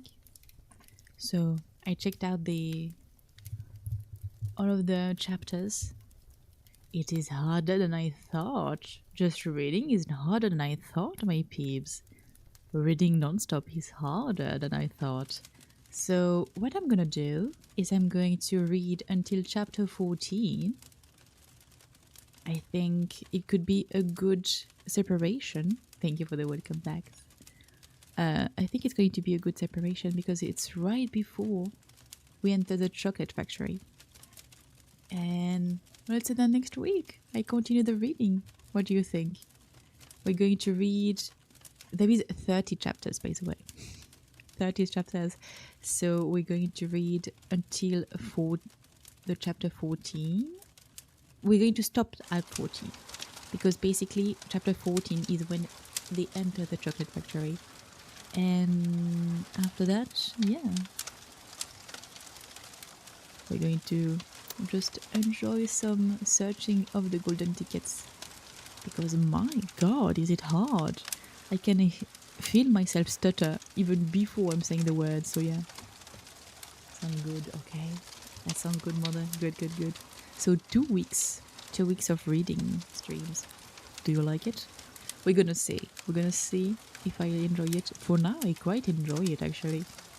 I hope you enjoy it as well, my peeps. Thank you for the welcome back. It's okay, mother. You're doing great so far here at that. Thank you very much. I hope you noticed that I actually put the headpad on my head, by the way. Let's continue. Chapter 7. Charlie's birthday. Happy birthday! Cried all of the 4 old grandparents as Charlie came into their room. Wait. The next morning, Charlie smiled nervously and sat down on the edge of the bed. He was holding his present, his only present, very carefully in his 2 hands. Wonka's ripple scrumptious mallow delight. It says on the wrapper. The 4 old people. The 4 old people, 2 at either end of the bed, propped themselves up on their pillow and stared with anxious eyes at the bar of chocolate in Charlie's hand. Mrs. and Mr. Bucket came in and stood at the 4th foot of the bed, watching Charlie. The room became silent. Everybody was waiting now for Charlie to start opening his present. Charlie looked down at the bar of chocolate. He ran his fingers slowly back and forth along the length of it, caressing it lovingly, and the shiny paper wrapper made a little sharp crackling noise in the quiet room. Then Mrs. Bucket said gently, "You mustn't be too disappointed, my darling. If you don't find what you're looking for underneath that wrapper, you really can't expect to be as lucky as all that." "She's quite right," Mr. Bucket said. Charlie didn't say anything. "After all," Grandma Josephine said, "in the whole wide world, there are only 3 tickets left to be found." "The thing to remember," Grandma Georgina said, "is that whatever happens, you will still have the bar of chocolates." "Wonka's ripple scrumptious Virgil Mallow delight," cried Grandpa George, "is the best of them all. You'll just love it." "Yes," Charlie whispered. "I know." "Just forget about all of those golden tickets and enjoy the chocolates," Grandpa Joe said. "Why won't you do that?" They all knew it was ridiculous to expect this one poor little bar of chocolate to have a magic ticket inside it. And they were trying as gently, as kindly as they could to prepare Charlie for the disappointment. But there was one other thing that the grown-ups also knew.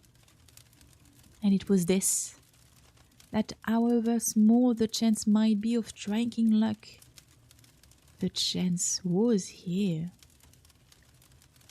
The chance had been here. This particular bar of chocolate had as much chance as any other of having a golden ticket. And that was why all of the grandparents and parent in the room were actually just as tense and excited as Charlie was, although they were pretending to be very calm. You better go ahead and opening up, or you will be late for school, Grandpa Joe said.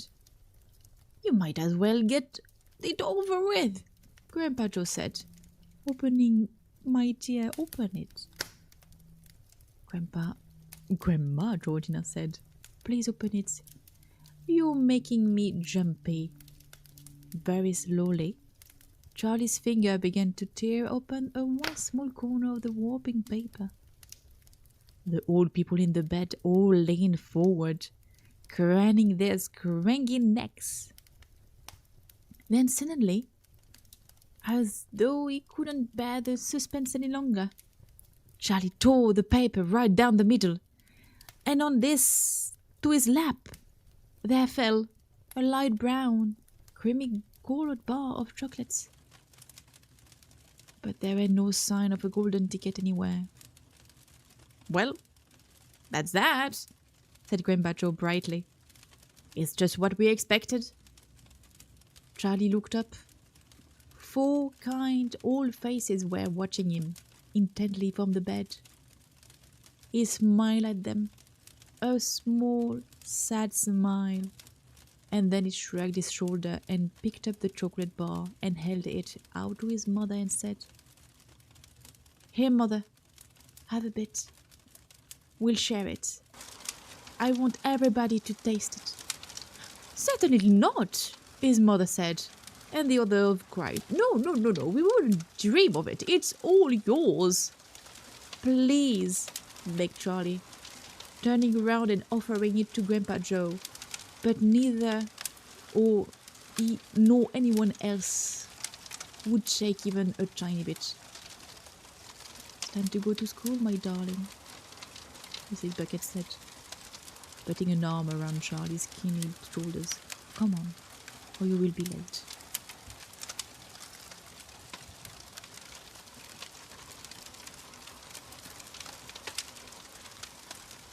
Chapter 8. 2 more golden tickets found.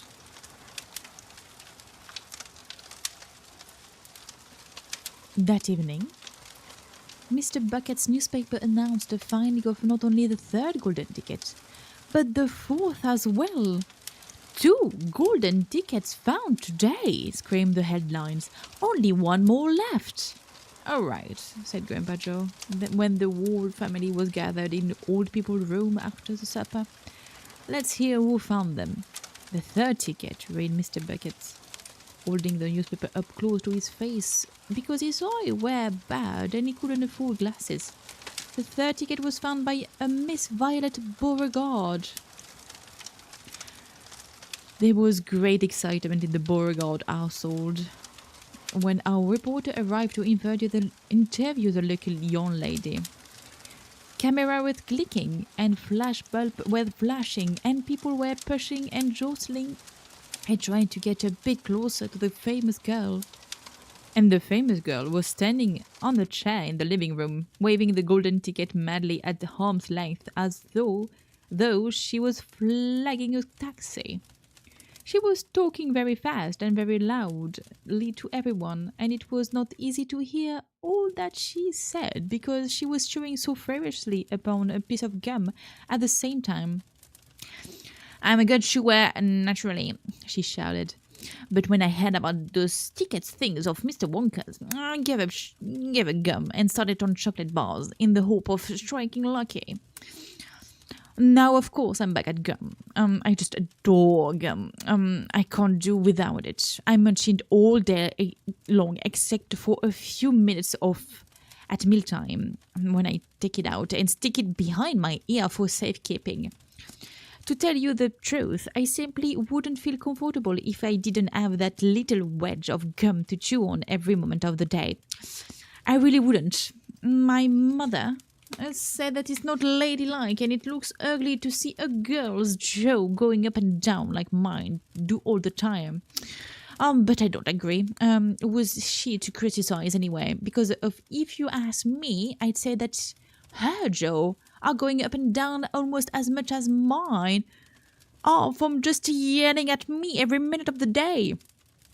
Now, Violet, Mrs. Beauregard said from a far corner of the room, where she was standing on the piano to avoid being trampled by the mob.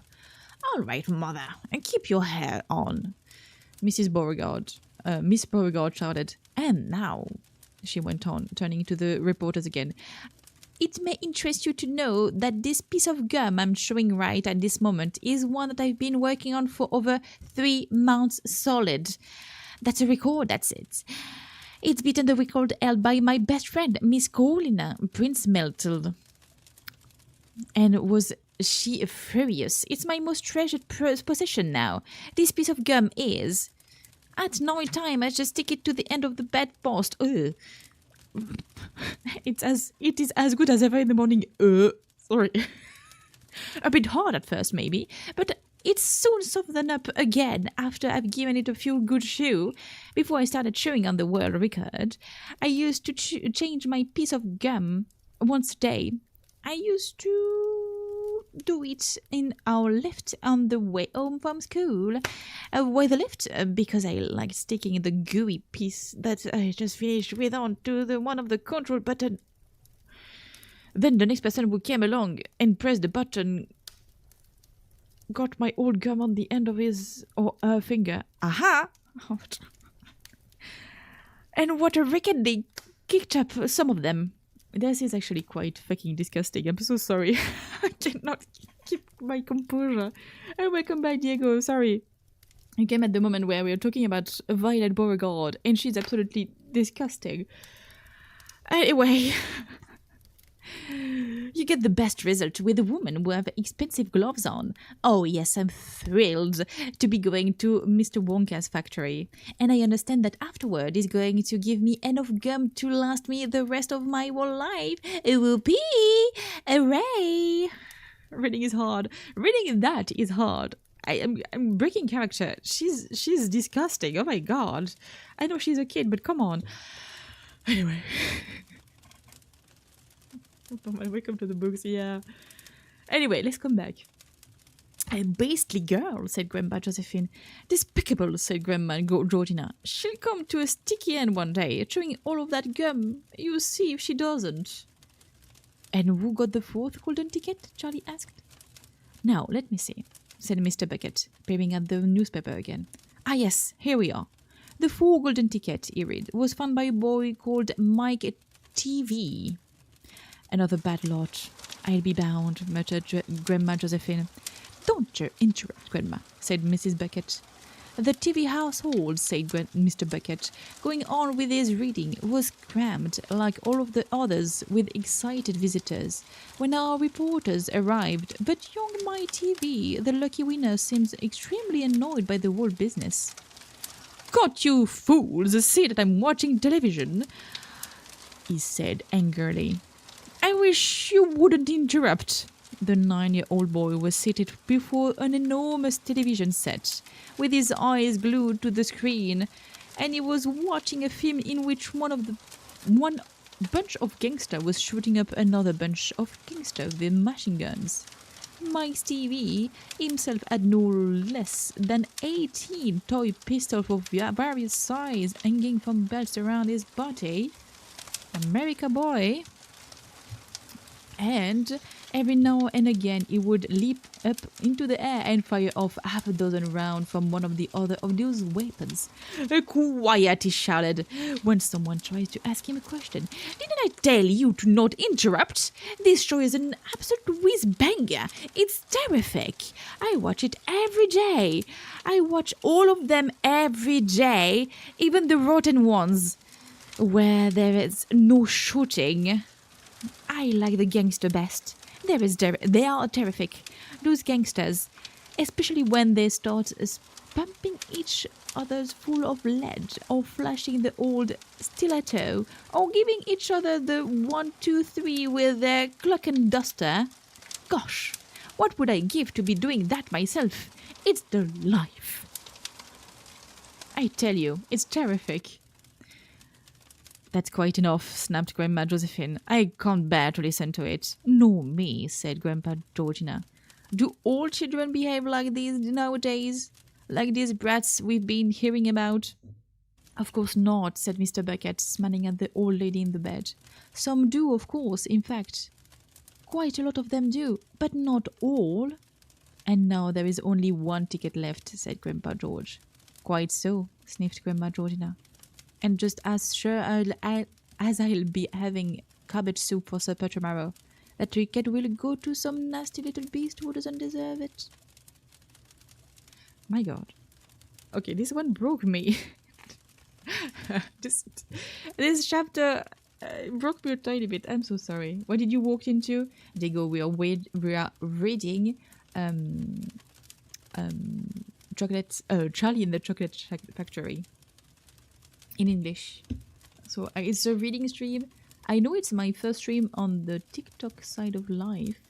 It's that type of stream. I don't do that normally, but yeah. I'm proud of you, Mother. Thank you. Mother is cringing so much. Yes, I was like, eee. We need another comment. Cringe when this moment happens. Start to thank you. I mean, yeah. Yeah. I'm not gonna lie, I was cringing so fucking much. I don't cringe a lot on streams and for this book, but the moment of like Violet talking about the gum that she was putting at the end of her bed frame every like for to be able to sleep, and the fact that she's putting it behind her ears. Okay, that's very fucking disgusting. Oh, you're practicing. My God, I can't read. I love the accent, by the way. Thank you very much. I'm just testing stuff up, you know. I'm testing to see if like reading streams are my thing or not. We'll see. Maybe I'm going to do that again and again, or maybe it's just going to be a 2-stream type of deal and that's it. Yes. I wonder where the heads are. I don't know. And somehow I don't want to know. Because I think it's bruh. Very, very not cute. Not cute.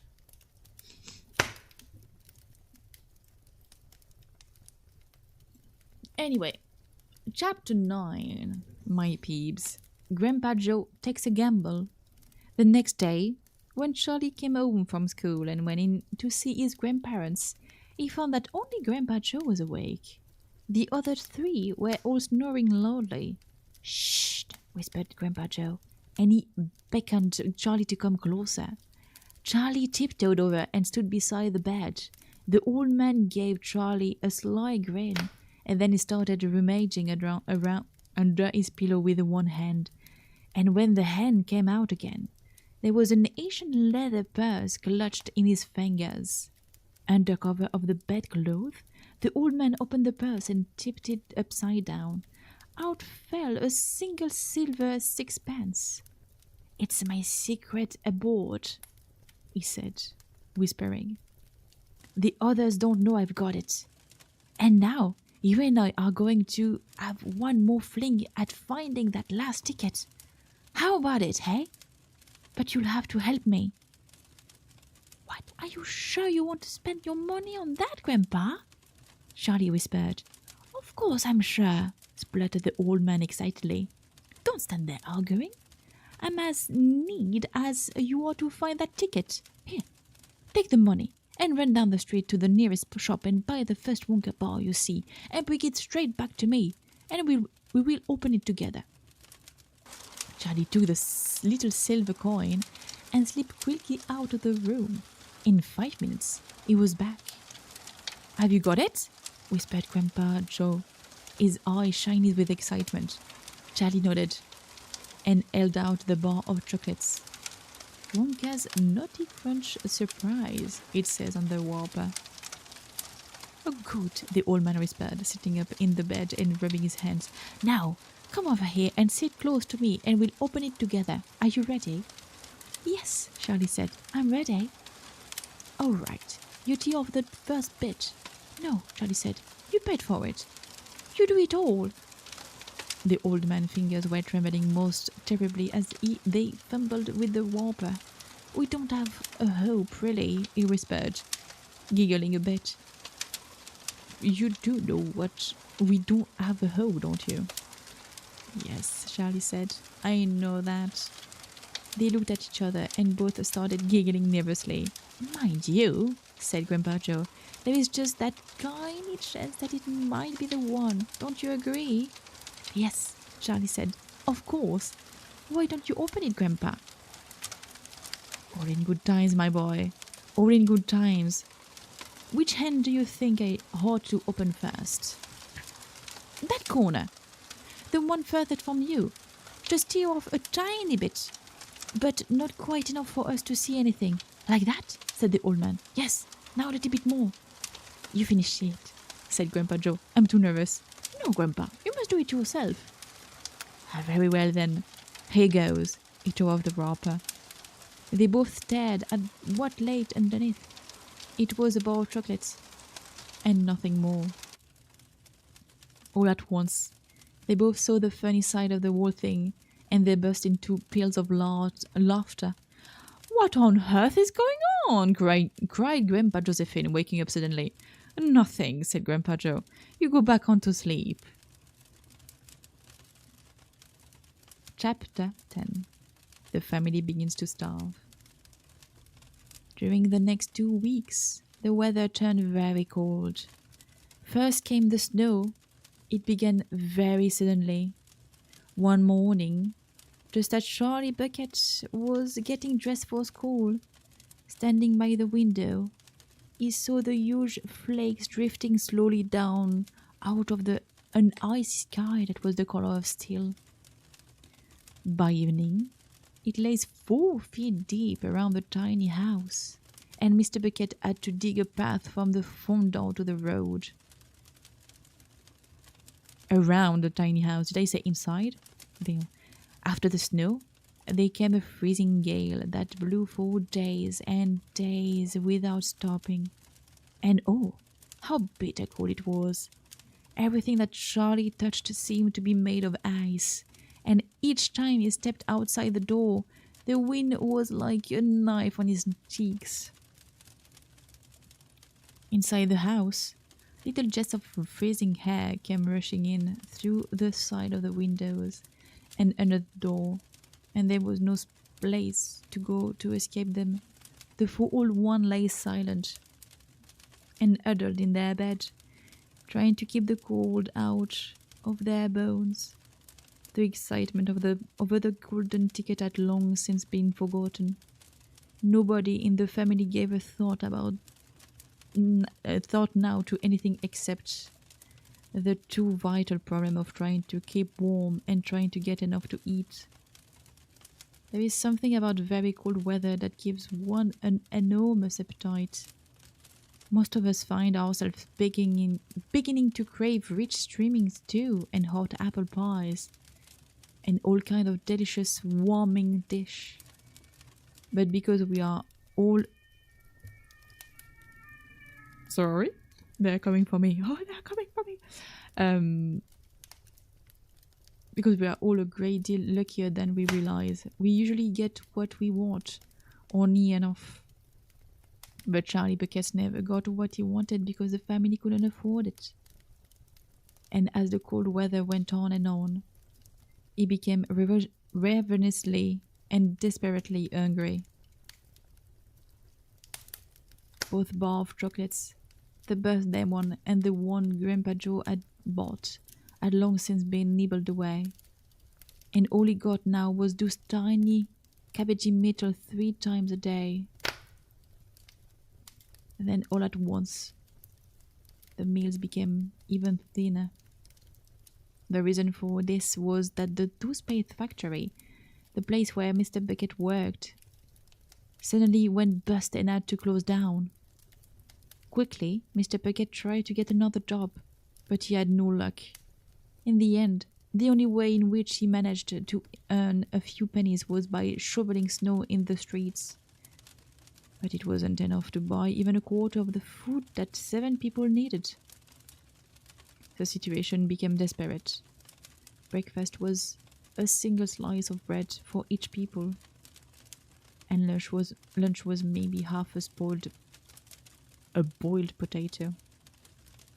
Slowly but surely, everybody in the house began to starve, and every day, little Charlie Bucket, trudging through the snow on his way to school, would have to pass Mr. Willy Wonka's giant chocolate factory. And every day, as he came near it, he would lift his small pointed nose high in the air and sniff the wonderful sweet smell of melting chocolate. Sometimes he would stand motionless outside the gates for several minutes on end, taking deep, swallowing breath. I thought he was trying to eat the smell himself. That child, said Grandpa Joe, poking his hand up from underneath the blanket on one icy morning. That child has got to have more food. It doesn't matter about us. We are too old to bother with. But a growing boy, he can't go on like this. He's beginning to look like a skeleton. What can we do? Muttered Grandpa Josephine miserably. He refused to take any of ours. I hear his mother tried to slip her own piece of bread onto his plate at breakfast this morning, but he wouldn't touch it. He made her take it back. He's a fine little fellow, said Grandpa George. He deserved better than this. The cruel weather went on, and every day Charlie Bucket became thinner and thinner. His face became frighteningly white and pinched. The skin was drawn so tightly over the cheeks that you could see the shapes of the bones underneath. It seemed doubtful whether he could go on much longer like this without becoming dangerously ill. And now, he recalled me with that curious wisdom that seems to come so often to small children in time of hardship. He began to make little changes here and there in some of the things that he did, so as to save his strength. In the morning, he left the house 10 minutes earlier so that he could walk slowly to school without even having to run. He sat quietly in the classroom during break, resting himself, while the others rushed outdoor and threw snowballs and wrestled in the snow. Everything he did now, he did slowly and carefully to prevent exhaustion. Thank you, Xander Rose, for the raid. I appreciate it very, very much. Thank you very much. I hope you're going to appreciate my stream. I'm going on reading Charlie and the Chocolate Factory. I'm trying my best. I am not the best at reading, but thank you very much for being there. Let's continue.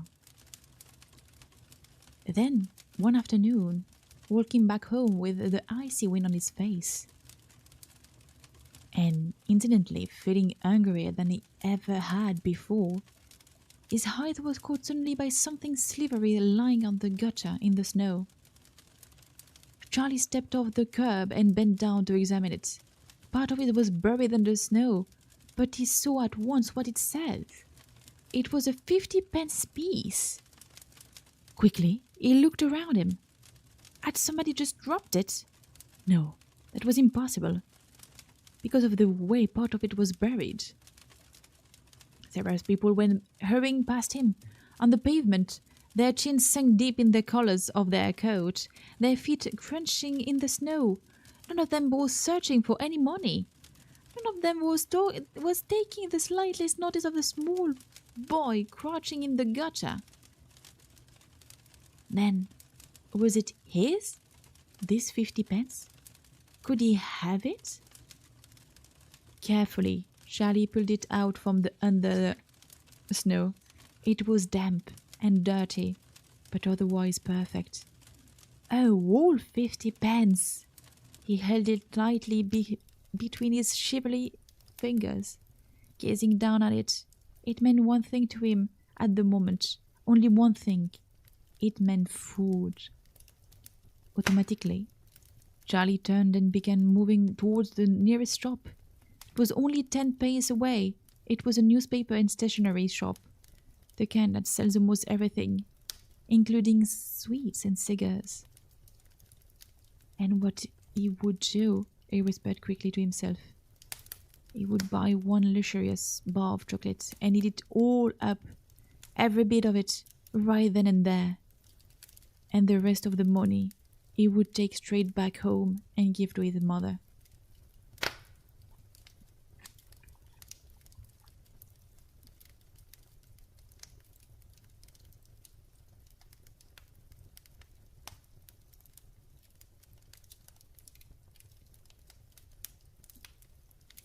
Chapter 11. The Miracle. Charlie entered the shop and laid the damn 50 pence on the counter. One cause wimpled, scrumptious, mellow delight, he said, remembering how much he had loved the one he had on his birthday. The man behind his counter looked fat and well-fed. He had big lips and fat cheeks and a very fat neck. The fat around his neck bulged out all around the top of his collar like a rubber ring. He turned and reached behind him for the chocolate bar, then turned back again and handed it to Charlie. Charlie grabbed it and quickly tore off the wrapper and took an enormous bite. Then he took another, and oh, the joy of being able to cram large pieces of something sweet and solid into one's mouth. The sheer blissful joy of being able to fill one mouth with rich, solid food. You look like you wanted that one, Sonny, the shopkeeper said pleasantly. Charlie nodded, his mouth bulging with chocolate. The shopkeeper put Charlie's change on the counter. Take it easy, he said. It will give you a tummy ache if you swallowed it like that without chewing. Charlie went on wolfing the chocolates. He couldn't stop, and in less than half a minute, the whole thing had disappeared down his throat. He was quite out of breath, but he felt marvelously, extraordinarily happy. He reached out a hand to take the change, then he paused. His eyes were just above the level of the counter. They were staring at the silver coins laying there. The coins were all 50-penny pieces, 5-penny pieces. There were 9 of them altogether. Surely, it wouldn't matter if he spent just one more. I think, he said quietly, I think I'll have just one more of those chocolate bars. The same kind as before, please? Why not? The fat shopkeeper said, reaching behind him again and taking another rippled, scrumptious, fragile mallow delight from the shelf. He laid it on the counter. Charlie picked up and tore off the wrapper. Then suddenly, from underneath the wrapper, there came a brilliant flash of gold. Charlie's heart stood still. It's a golden ticket! Screamed the shopkeeper, leaping about a foot in the air. You've got a golden ticket! You found the last golden ticket! Hey, would you believe it? Come and look at this, everybody! The kid found Wonka's last golden ticket! There it is! It's right there in his hands! It seems I thought the shopkeeper might be going to have a fit. In my shop too? He yelled. He found it right here in my own little shop. Somebody called the newspaper. Quick, and let them know. Watch out now, Sonny. Don't tear it as you unwrap it. That thing is precious. In a few seconds, there was a crowd of about 20 people clustering around Charlie, and many more were pushing their way in front of the street. Everybody wanted to get a look at the golden tickets and at the lucky finder. Where is it? Somebody shouted. I hold it up so that we all can see it. There it is! There! Someone else shouted. He's holding it in his hands. See the gold shining? How did he manage to find it? I'd like to know. A large boy shouted angrily. 20 bars a day! I've been buying for weeks and weeks. Think of all of the free stuff he could be getting too, another boy said enviously. A lifetime supply. He'll need it, the skinny little shrimp, a girl said, laughing. Charlie has an added move. He hadn't even unwrapped the golden ticket from around the chocolate. He was standing very still, holding it tightly with both hands while the crowd pushed and shouted all around him. He felt quite dizzy. There was a particular floating sensation coming over him. I thought he were floating up in the air like a balloon. His feet didn't seem to be touching the ground at all. He could hear his heart thumping away loudly somewhere in his throat. At that point, he became aware of a hand resting lightly on his shoulder. And when he looked up, he saw a tall man standing over him. Listen, the man whispered. I'll buy it from you. I'll give you £50. How about it, hey? I'll give you a new bicycle as well, okay? Are you crazy? Shouted a woman who was standing equally close. Why, I'd give him £200 for that ticket. You want to sell that ticket for £200, young man? That's quite enough of that, the fat shopkeeper shouted, pushing his way through the crowd and taking Charlie firmly by the arm. Leave the kid alone, will you? Make way there. Let him out. And to Charlie, as he led him to the door, he whispered, Don't you let anybody have it.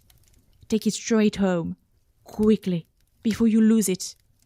Run all the way, and don't stop till you get there. You understand? Charlie nodded. You know something? The shopkeeper said, pausing a moment and smiling at Charlie.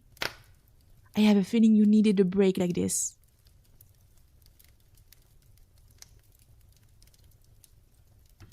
I'm awfully glad you got it. Good luck to you, Sonny. Thank you, Charlie said. And off he went, running through the snow as fast as his leg would go. And as he flew past Mr. Willy Wonka's factory, he turned, waved at it, and sang out, I'll be seeing you soon. And 5 minutes later, he arrived at his own home.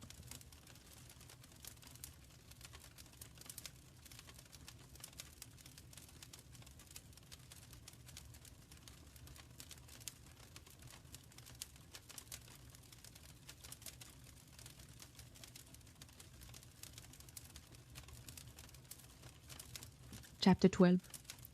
What it said on the golden ticket. Charlie burst through the front door, shouting, Mother! Mother! Mother! Mrs. Bucket was in the old grandparents' room, serving them their evening soup. Mother! Yelled Charlie, rushing in on them like a hurricane. Look! I've got it! Look, Mother! Look! The last golden ticket! It's mine! I found some money on the street, and I bought 2 bars of chocolate, and the second one had the golden ticket. And there were a crowd of people around me wanting to see it, and the shopkeeper rescued me, and I ran all the way home, and here I am. It's the 5th golden ticket, Mother, and I found it. Mrs. Bucket simply stood and stared, while the 4 old grandparents, who were sitting up in their bed, balancing bowls of soup in their laps, all dropped their spoon with a clatter and froze against their pillow. For about 10 seconds, there was absolute silence in the room. Nobody dared to speak or moved. It was a magical moment. Then, very softly, Grandpa Joe said, You're pulling our leg, Charlie, aren't you? You're having a little joke. I am not, cried Charlie, rushing up to the bed and holding out the large, beautiful golden ticket for him to see. Grandpa Joe leaned forward and took a close look. His nose almost touching the ticket. The others watched him, waiting for the verdict. Then very slowly, with a slow and marvelous grin spreading all over his face, Grandpa Joe lifted his head and looked straight at Charlie. The color was rushing to his cheeks, and his eyes were wide open, shining with joy, and in the center for each eyes, right in the very center, in the black pupil, a very little spark of wild excitement was slowly dancing. Then the old man took a deep breath, and suddenly, with no warning whatsoever, an explosion seems to have taken place inside him. He threw his arms and yelled, Yippee! And at the same time, his long bony body rose up out of the bed, and his bowl of soup went flying into the face of Grandma Josephine. And in one fantastic leap, his old fellow of 96 and a half, who hadn't been out of bed for the last 20 years, jumped onto the floor and started doing a dance of victory in his pajamas. "Yippee!" he shouted. "3 cheers for Charlie! Hip hip hooray!" At this point, the door opened, and Mr. Bucket walked into the room. He was cold and tired, and he looked it all day long. He had been shoveling snow in the streets.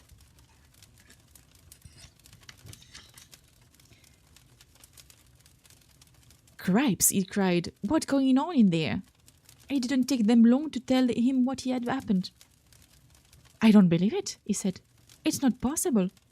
"Show him the ticket, Charlie," shouted Grandpa Joe, who was still dancing around the floor like a dervish in his stripped pajamas. "Show your father the fifth and last golden ticket in the world." "Let me see, Charlie," Mr. Pickett said, collapsing into the chair and holding out his hand. Charlie came forward with the precious document. It was a very beautiful thing, this golden ticket. Having been made, or so it seems, from a sheet of pure gold hammered out almost to the thinnest of paper. On one side of it, printed by some clever method in jet black letters, was the invitation itself from Willy Wonka. "Read it out loud," said Grandpa Joe, climbing back into bed at last. "Let's all hear exactly what it says."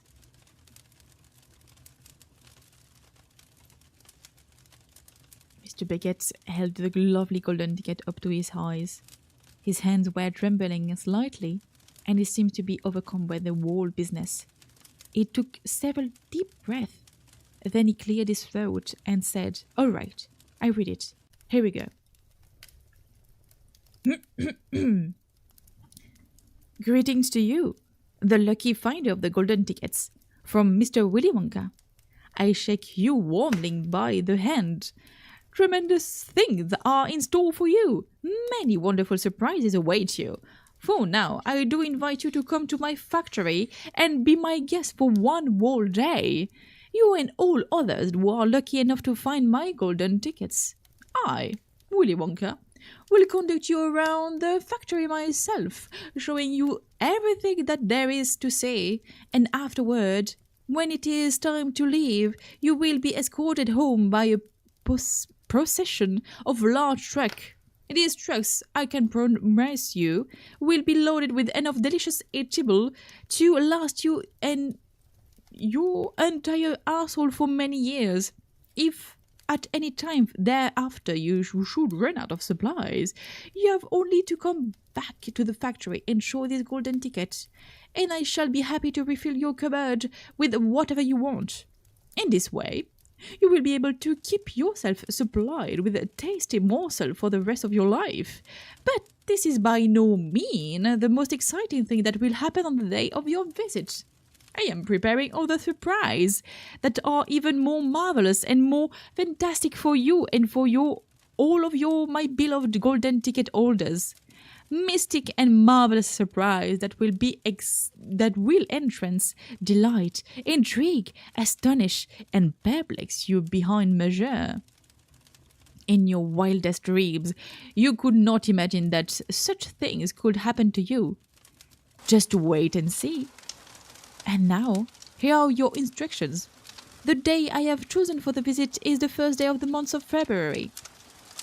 On this day, and on no other, you must come to the factory gate at 10 o'clock sharp in the morning. Don't be late. And you are allowed to bring with you either one or two members of your own family to look after you and to ensure that you don't get into mischief. And one more thing, be certain to have this ticket with you. Otherwise, you will not be admitted. Sign, Willy Wonka. The first day of February, cried Mrs. Bucket. But that's tomorrow. Today's the last day of January. I know it is. Cripes, said Mr. Bucket. I think you're right. You're just in time, shouted Grandpa Joe. There is not a moment to lose. You must start making preparation at once. Wash your face, comb your hair, scrub your hands, brush your teeth, blow your nose, cut your nails, polish your shoes, iron your shirt, and for heaven's sake, get all that mud off all of your pants. You must get ready, my boy. You must get ready for the biggest day of your life. Now, don't overexcite yourself, Grandpa, Mrs. Bucket said. And don't fluster poor Charlie. We must all try to keep very calm. Now the first thing to decide is this. Who is going to go with Charlie to the factory? I will, shouted Grandpa Joe, leaping out of the bed once again. I'll take him. I'll look after him.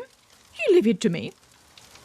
Mrs. Bucket smiled at the old man. Then she turned to her husband and said, How about you, dear? Don't you think you ought to go? Well, Mr. Bucket said, pausing to think about it. No, I'm not so sure that I should. But you must. There is no must about it, my dear, Mr. Bucket said gently.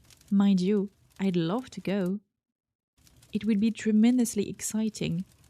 But on the other hand, I believe that the person who really deserves to go most of all is Grandpa Joe himself.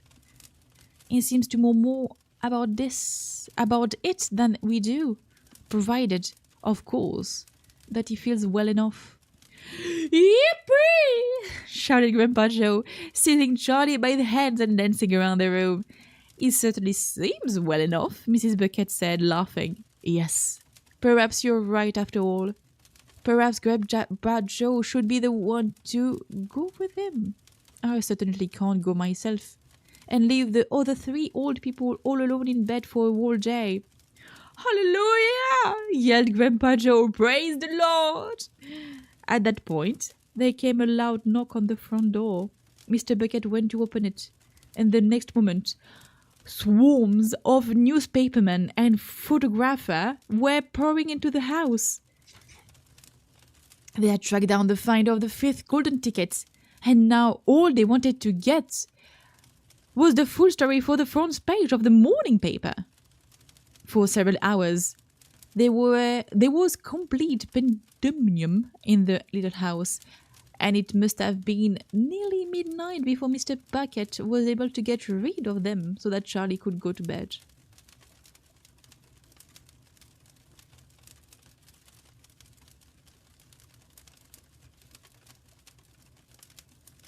Chapter 13. The last one for today. The big day arrives. The sun was shining brightly on the morning of the big day, but the ground was still white with snow and the air was very cold. Outside of the gates of Willy Wonka's factory, an enormous crowd of people had gathered to watch the 5 lucky ticket holder going in. The excitement was tremendous. It was just before 10 o'clock. The crowd were pushing and shouting, and policemen with arms linked were trying to hold them back from the gates. Right beside the gate, in a small group that was carefully shielded from the crowd by the police, stood the 5 famous children, together with the grown-ups who had come with them. The tall, bony figure of Grandpa Joe could be seen standing quietly among them, and beside him, holding tightly onto his hand, was little Charlie Bucket himself. All the children except Charlie had both their mothers and fathers with them. It was a good thing that they had, otherwise the whole party might have gone out of hand. They were so eager to get going that their parents were having to hold them back by force to prevent them from climbing over the gates. "Be patient," cried the fathers. "Be still, it's not time yet. It's not 10 o'clock. Behind him, Charlie Bucket could hear the shout of the people in the crowd as they pushed and fought to get a glimpse of the famous children. "There is Violet Beauregard," he heard someone shouting. "That's her all right. I can remember her from the face of the newspaper." "And you what?" somebody else shouted back. "She's still chewing that dreadful old piece of gum she had for 3 months. Ugh. You look at her, Joe. They're still working on it." "Who's the big fat boy?" "That's Augustus Gloop." So it is. Enormous, isn't he? Fantastic. Who's the kid with the picture of the Lone Ranger stenciled on his wind cheater? That's Mike TV. He's the television feed. He must be crazy. Look at all the toy pistol he got hanging all over him. The one I want to see is Verica Souls, shouted another voice in the crowd. She's the girl whose father bought up 500,000 chocolate bars and then made the workers on his peanut factory unwarp every one of them until they found a golden ticket. He gives her anything she wants. Absolutely anything. She only has to start screaming for it and she gets it. Dreadful, isn't it? Shocking, I call it. Which do you think it is her? That one, over there, on the left. The little girl in the sleeve mink coat. Which one is Charlie Bucket? Charlie Bucket? He must be that skinny little shrimp standing beside the old fellow who look like a skeleton. Very close to us, just there. See him? Hasn't he got a coat on in this cold weather? Don't ask me. Maybe he can't afford to buy one. Goodness me, he must be freezing. Charlie, standing only a few paces away from the speaker, gave Grandpa Joe a hand squeeze, and the old man looked down at Charlie and smiled. Somewhere in the distance, a church clock began striking 10. Very slowly, with a loud creaking of rusty hinges, the great iron gates of the factory began to swing open. The crowd became suddenly silent. The children stopped jumping about. All eyes were fixed upon the gates. There he is! Somebody shouted. That's him! And so it was. There you go, my peeps. Did you like it, my peeps? First part. Next part is going to be next week. Did you like it, my peeps? I hope you did. I actually quite liked it. I actually quite liked reading to all of you. It's going to be a small stream, by the way, today, as you can see. I'm going to stop soonish. Just stream mother, good. Thank you for the bat. Good job, mother. Thank you. And by the way, hello, Pianoe. Sorry, I could not say hi. I was very focused. It was the I think you came around the last chapter. Thank you for the hydrate and thank you for the stretching. God damn, do I need that.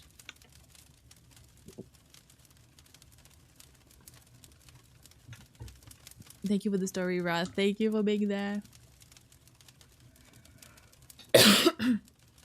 Sorry. I love how everyone on stream collectively agreed to stop typing. I mean, when somebody is telling you a story, I feel like most people just stay quiet, I would say. That's what I expected, by the way. That my peeps were going to stay quiet most of the time. Well done. Thank you. You almost leapt. Oh my god. I must achieve to make you all sleep. My god. We all just locked in on the story. Oh my god. Nice. Did you like it? Sometimes I was like, oh my god, am I supposed to say that? I know times have changed a lot. So Augustus Gloop is a character that every time I have to describe him, I'm like, oh my god. Oh shit. You were in the toilet? In the toilet? Damn. And just listen because my headphones in Bluetooth. Oh, I see. I mean, I'm very much fine with it. You like just listening to my streams. Like I usually say, like my lurkers or my listeners are like the life of my streams. I don't expect everyone to speak because of many things. First of all, is that I don't expect anyone to be as courageous as some of you in the chat and being able to actually speak in the chat. So yeah, not worry. You can't be asleep. I think a good thing to add would be a lurk redeem. Then to support your wrath while we all listen. Do you want a lurk redeem? Do you want a lurk redeem? Technically, you have the peeps. Technically, I would say. Or the pets. I would say the pets could be like some good looks, I would say.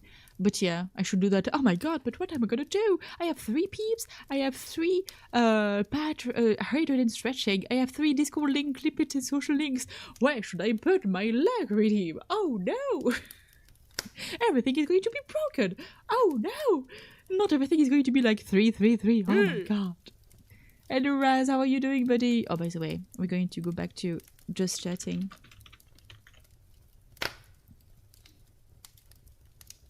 You want a lurk redeem? Okay, I'm going to write it out. Ooh, you almost leapt in the toilets. Oh my god. No, get out of here. Get out of here. Lurk.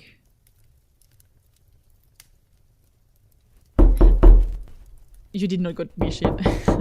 But thank you, shit. I forgot to turn that off.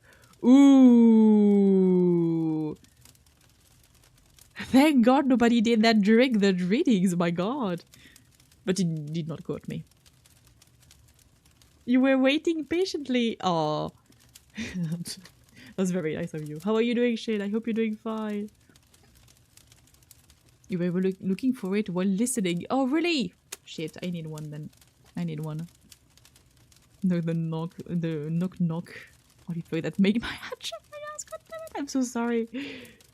Doing tired how goes? Ah, tired, I'm not surprised. But it's the end of the week. The weekend. The week? No, the weekend, oh my god.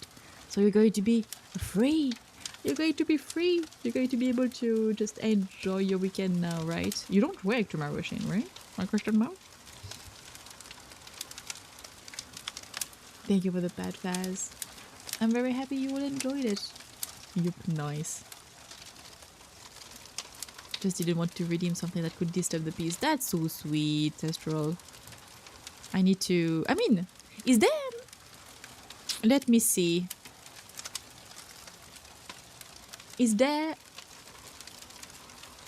a time for the patch redeem? Maybe I could like make that the patch redeem doesn't have like a counter, I would say. Oh yeah, there is. You know what? I'm going to put just 30 seconds in between every... I can't put every second. The 1 minute between every patch redeems. I'm gonna need to like claim my redeems a bit more.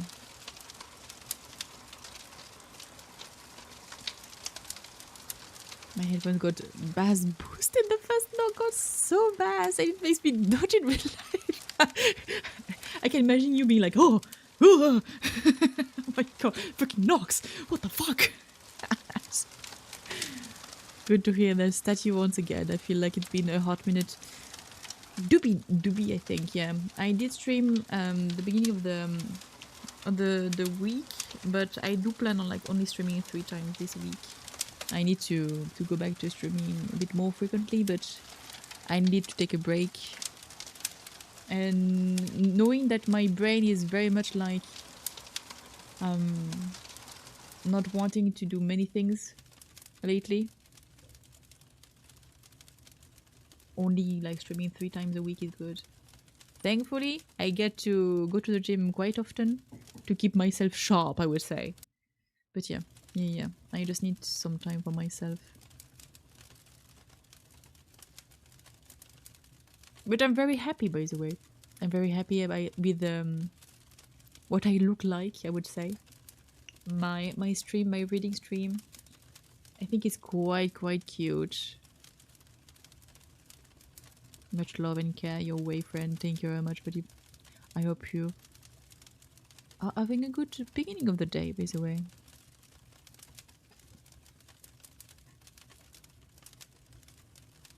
Although the more mother read out loud on stream, the more clearer a reading gonna be. So never give up.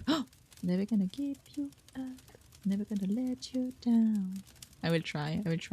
I do only have like only 1 book in English though, so I'm going to need to find another English book to read and buy this one also. So yeah. It is cute. Thank you. Oh no, I got rickrolled. You rickrolled yourself. You started it. Remember my peeps, by the way. This is the artist that made the drawing. of me on the reading with a book. An amazing artist, by the way. Amazing, amazing.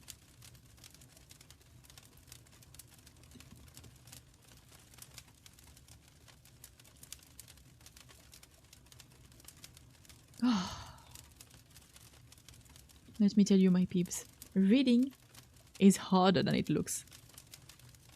Reading out loud, not reading, reading out loud is so much harder than it looks. God damn. Mother only has one book. Yes. Yes, yes, yes. One book only. No, that's what I meant. But, yeah, I only have one book in English. I do have some books in Japanese, but I don't think I would be able to read those. And nor even, like, understand those. So, yeah. Yeah. Ooh. Mother abs on that drawing feels like if I punch it, I will end up cracking my own knuckles. I mean, I do be a statue, so yeah. One book, lol.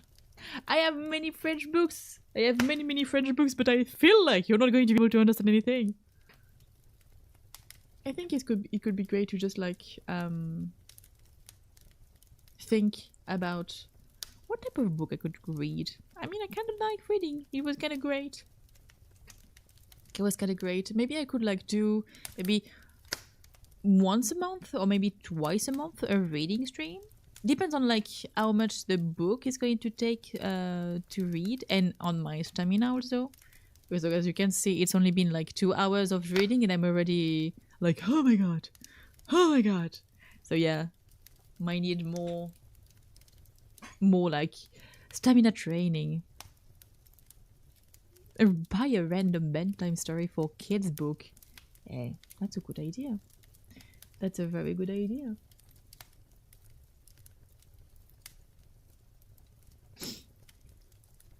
But yeah, I think like kids stories would be great. I think. Because like if I go into like the more like adult type of like read, I don't think it's going to be that great. Charlie and the Chocolate Factory is a good beginning, you know? It's a good start. I like it. Though the story, I didn't remember. The story is so fucking sad. I didn't remember it that much, but god damn was it fucking sad. I was like, oh my god. Sometimes I was like trying to gulp my own like tears. I was like, oh my god, it's time for me to not fucking cry while I'm trying to read. Oh my godness. So yeah, mother, I crave violence. For barks. No, calm down. I think he's going to be alright. Don't worry.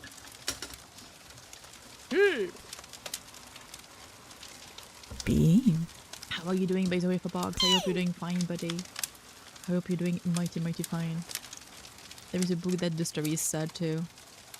There is many books where the story is sad, but I'm not gonna lie, this one with like, specifically when there is a chapter named The Family is Starving, and I was like, okay. Which one is the...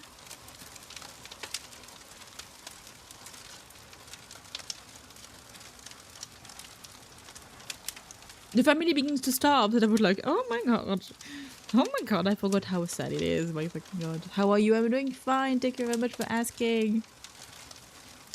I presume you'd like books that are family friendly? Yes. If I can, it would be like some family friendly type of books, yeah. First, because I think I would be like quite uncomfortable reading those type of books. Bro, I just saw Job. The fuck do you mean you don't have the... What? That's so weird. Let me squeeze Twitch because that makes no sense. That's so fucking weird. What the hell?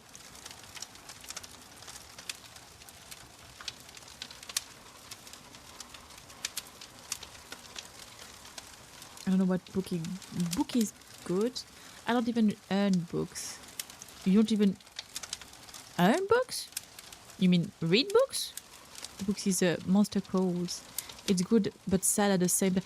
So, is this a recommend? Okay, maybe not that sad books because you know how like sensitive I am. Maybe you don't know, but I'm freaking sensitive. And if I read a book and I read something that is going to be sad, I'm going to be like, so Maybe not such a sad book. I don't even have a story books. Okay, that's what I thought. I was not sure. I was like, you earn books? Cry mother cry. Not well in reading. It could be like fucking like ridiculous of me like crying when I read, I think.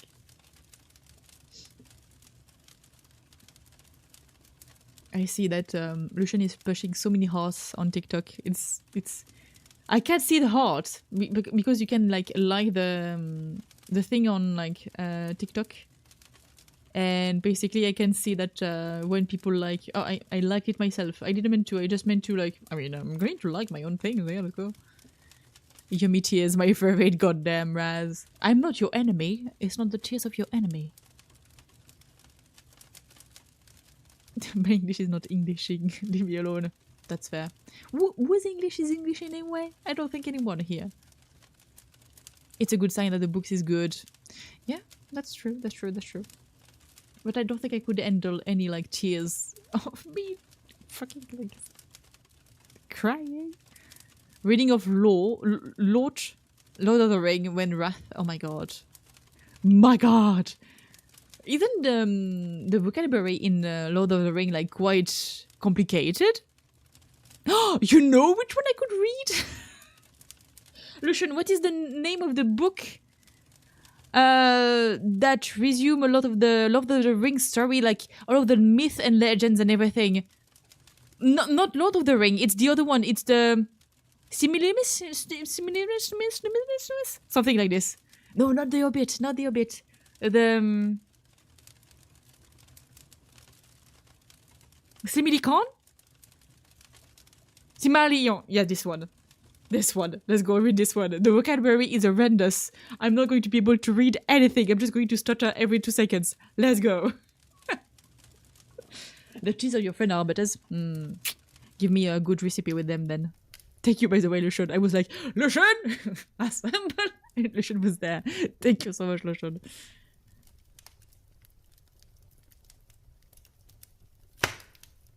Calm down, Astral. That's a lot. I mean, we can like begin with like small storybooks and like going on like more harder books. I mean, now I have like a drawing of my character to reading, so I'm going to have to do some more. And which I was extremely scared of, I don't dislike it. If I was about to dislike my reading streams, I was going to be like, oh boy, I paid money for that drawing. Oh boy, you can read The Witcher. Ah! My god. I think it's the same freaking level as like Lord of the Ring. I mean, I could at some point. I'm going to have to read some stuff. I'm going to like come at the end of like Lord of the Rings, so I guess I could, after like reading Hansel and Gretel and stuff like this, like count for children type of things, you know. Oh my god, she asked for family friendly, man. Oh, is it not family friendly? Shit, I forgot how fucking lustrous Geralt and Yennefer are. The Witcher is family friendly. That's very family friendly. I forgot.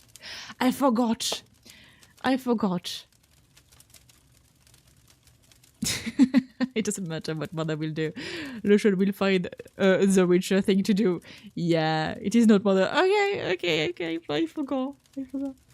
Just so you know, by the way, my peeps, if you don't know the lore, because I think Neptune, you were not here, and Astral, you were not here. Jom was here, but the other ones were not here. Basically, Lucian has been asking me for like maybe 3 years. Was it 3? 3 years for me to like play the Witches, and at the beginning of the year, I finally started the first one. And during the summer, I plan on playing the second one, and at the end of the year, I plan on playing the third one. So yeah. What do you mean 3 years? Oh no, was it more? Oh no, was it more? It's 5 years! What the fuck? Oh god.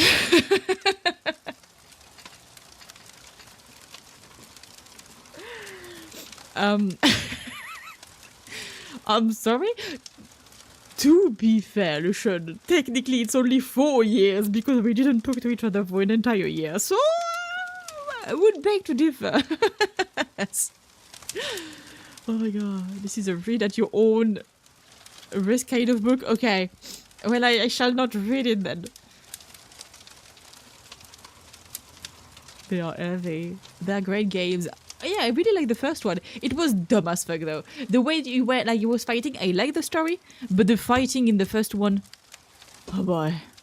Let me tell you, it was something else. So I'm quite excited to see the second one, and of course I'm very excited to see the third one, and the fourth one that is coming in the next 5 years.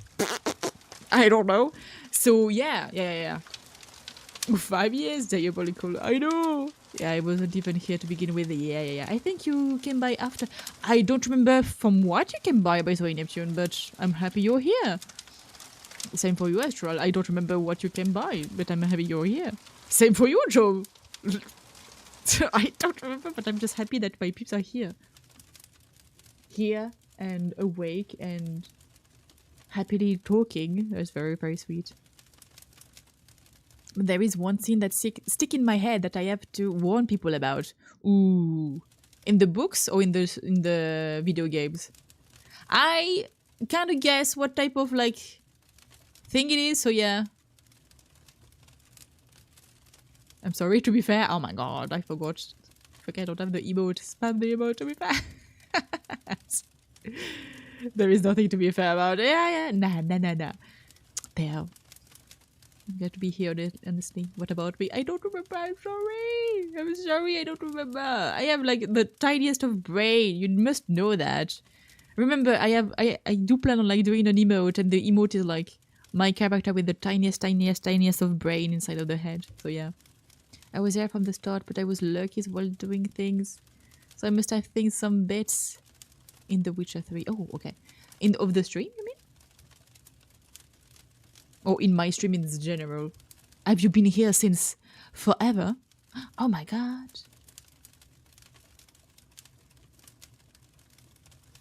My brain is literally the beam bottomless pit. Oh my god. But yeah, I gotta guess that in The Witcher 3 I need to, like, sometime... I know that I'm going to put my own avatar in front of the screen sometime because sex. So yeah. All marble, no brain. Exactly. All marble, all kintsugi, no brain. But I'm happy to meet your mother. I'm very happy to meet all of you. It's very, very fucking happy. Oh, I found you a couple of weeks back, Wrath. I'm newer to the community, but I've been enjoying it. Yeah. I mean, I can say that you've started to follow since March 21, 2026. So you do be very young in the community, but I'm enjoying your presence in the stream, and I'm enjoying your own streams also, by the way, Astral. Astral is very funny, by the way. Go check out Astral. Astral is very, very funny. Because intense exercise. Oh, speaking of exercise, at some point I'm going to turn on the exercise of the redeems again, but for now I need to find a way to clean everything. Because if you want to lurk redeems, I'm going to have to get rid of some things. Maybe getting rid of one of the peeps. Which one is the best? There is the angry peeps, there is the flirty peeps, and there is the cute peeps. Which one do you want me to get rid of? So that I can replace it with the lurks. Found you from YouTube? That's true, you told me not so long ago again. And I've been here since last month or something. And I still have social anxiety sometimes trying to talk in here. You know we appreciate you a lot here. It's normal to be anxious, specifically if you are not used to, like, speak in the chat like that. But we appreciate you being here. We appreciate you thirsting over all of my brothers. I appreciate you. I'm a goober. We all are goobers. Who likes winding people up. Well, that's absolutely adorable of you. Cute because we are not cute. Says you, I'm adorable. You want the cute one to go away? So that would be this one. Wait, which one is this? This one? This one? I like my favorite one is this one. Is the manly babe. Might as well wind up with the what I drink up, lol. Goofy goopers that are drink less. Let's go. Sorry. Can't make me.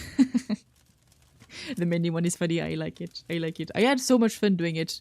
It's the one that I know how to replicate the best. I mean, I could replace the sexy one. Beam. Yeah, the sexy one could go away. I would say the sexy one could go away and be replaced by Lurk. Mother Astral don't want to drink water. Oh my god. Oh my god, how dare you. It's time to drink water. At least the bottom half of your cup. Drink right now, Astral. Mother is drinkless, bitchless, brainless, but she's a hag. Hell yeah. Hell yeah. Proud bitchless, proud drinkless, proud brainless. But muscle full though. Thank you for the hydrate and the stretch.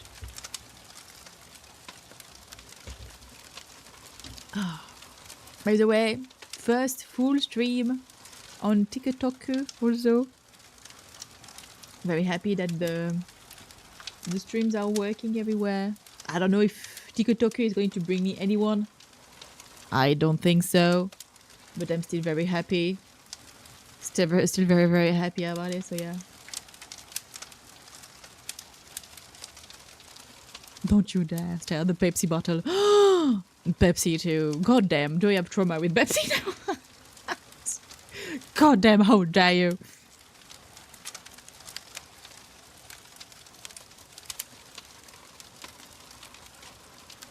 But yeah, my peeps. I think I'm going to stop here, my peeps.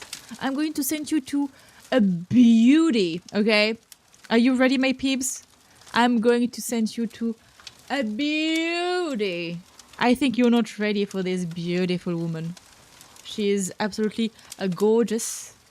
She's funny, gorgeous. She's she's very entertaining. Also, her voice is a delight. She's wonderful. She's marvelous. She's everything that you want and more. She's very gorgeous. Take care. Thank you. Yes, mother. Thanks for the stream. Thanks for the stream. Thank you, everyone. I shall send you to Aurora Lenois. Leonis, sorry, not Lenois.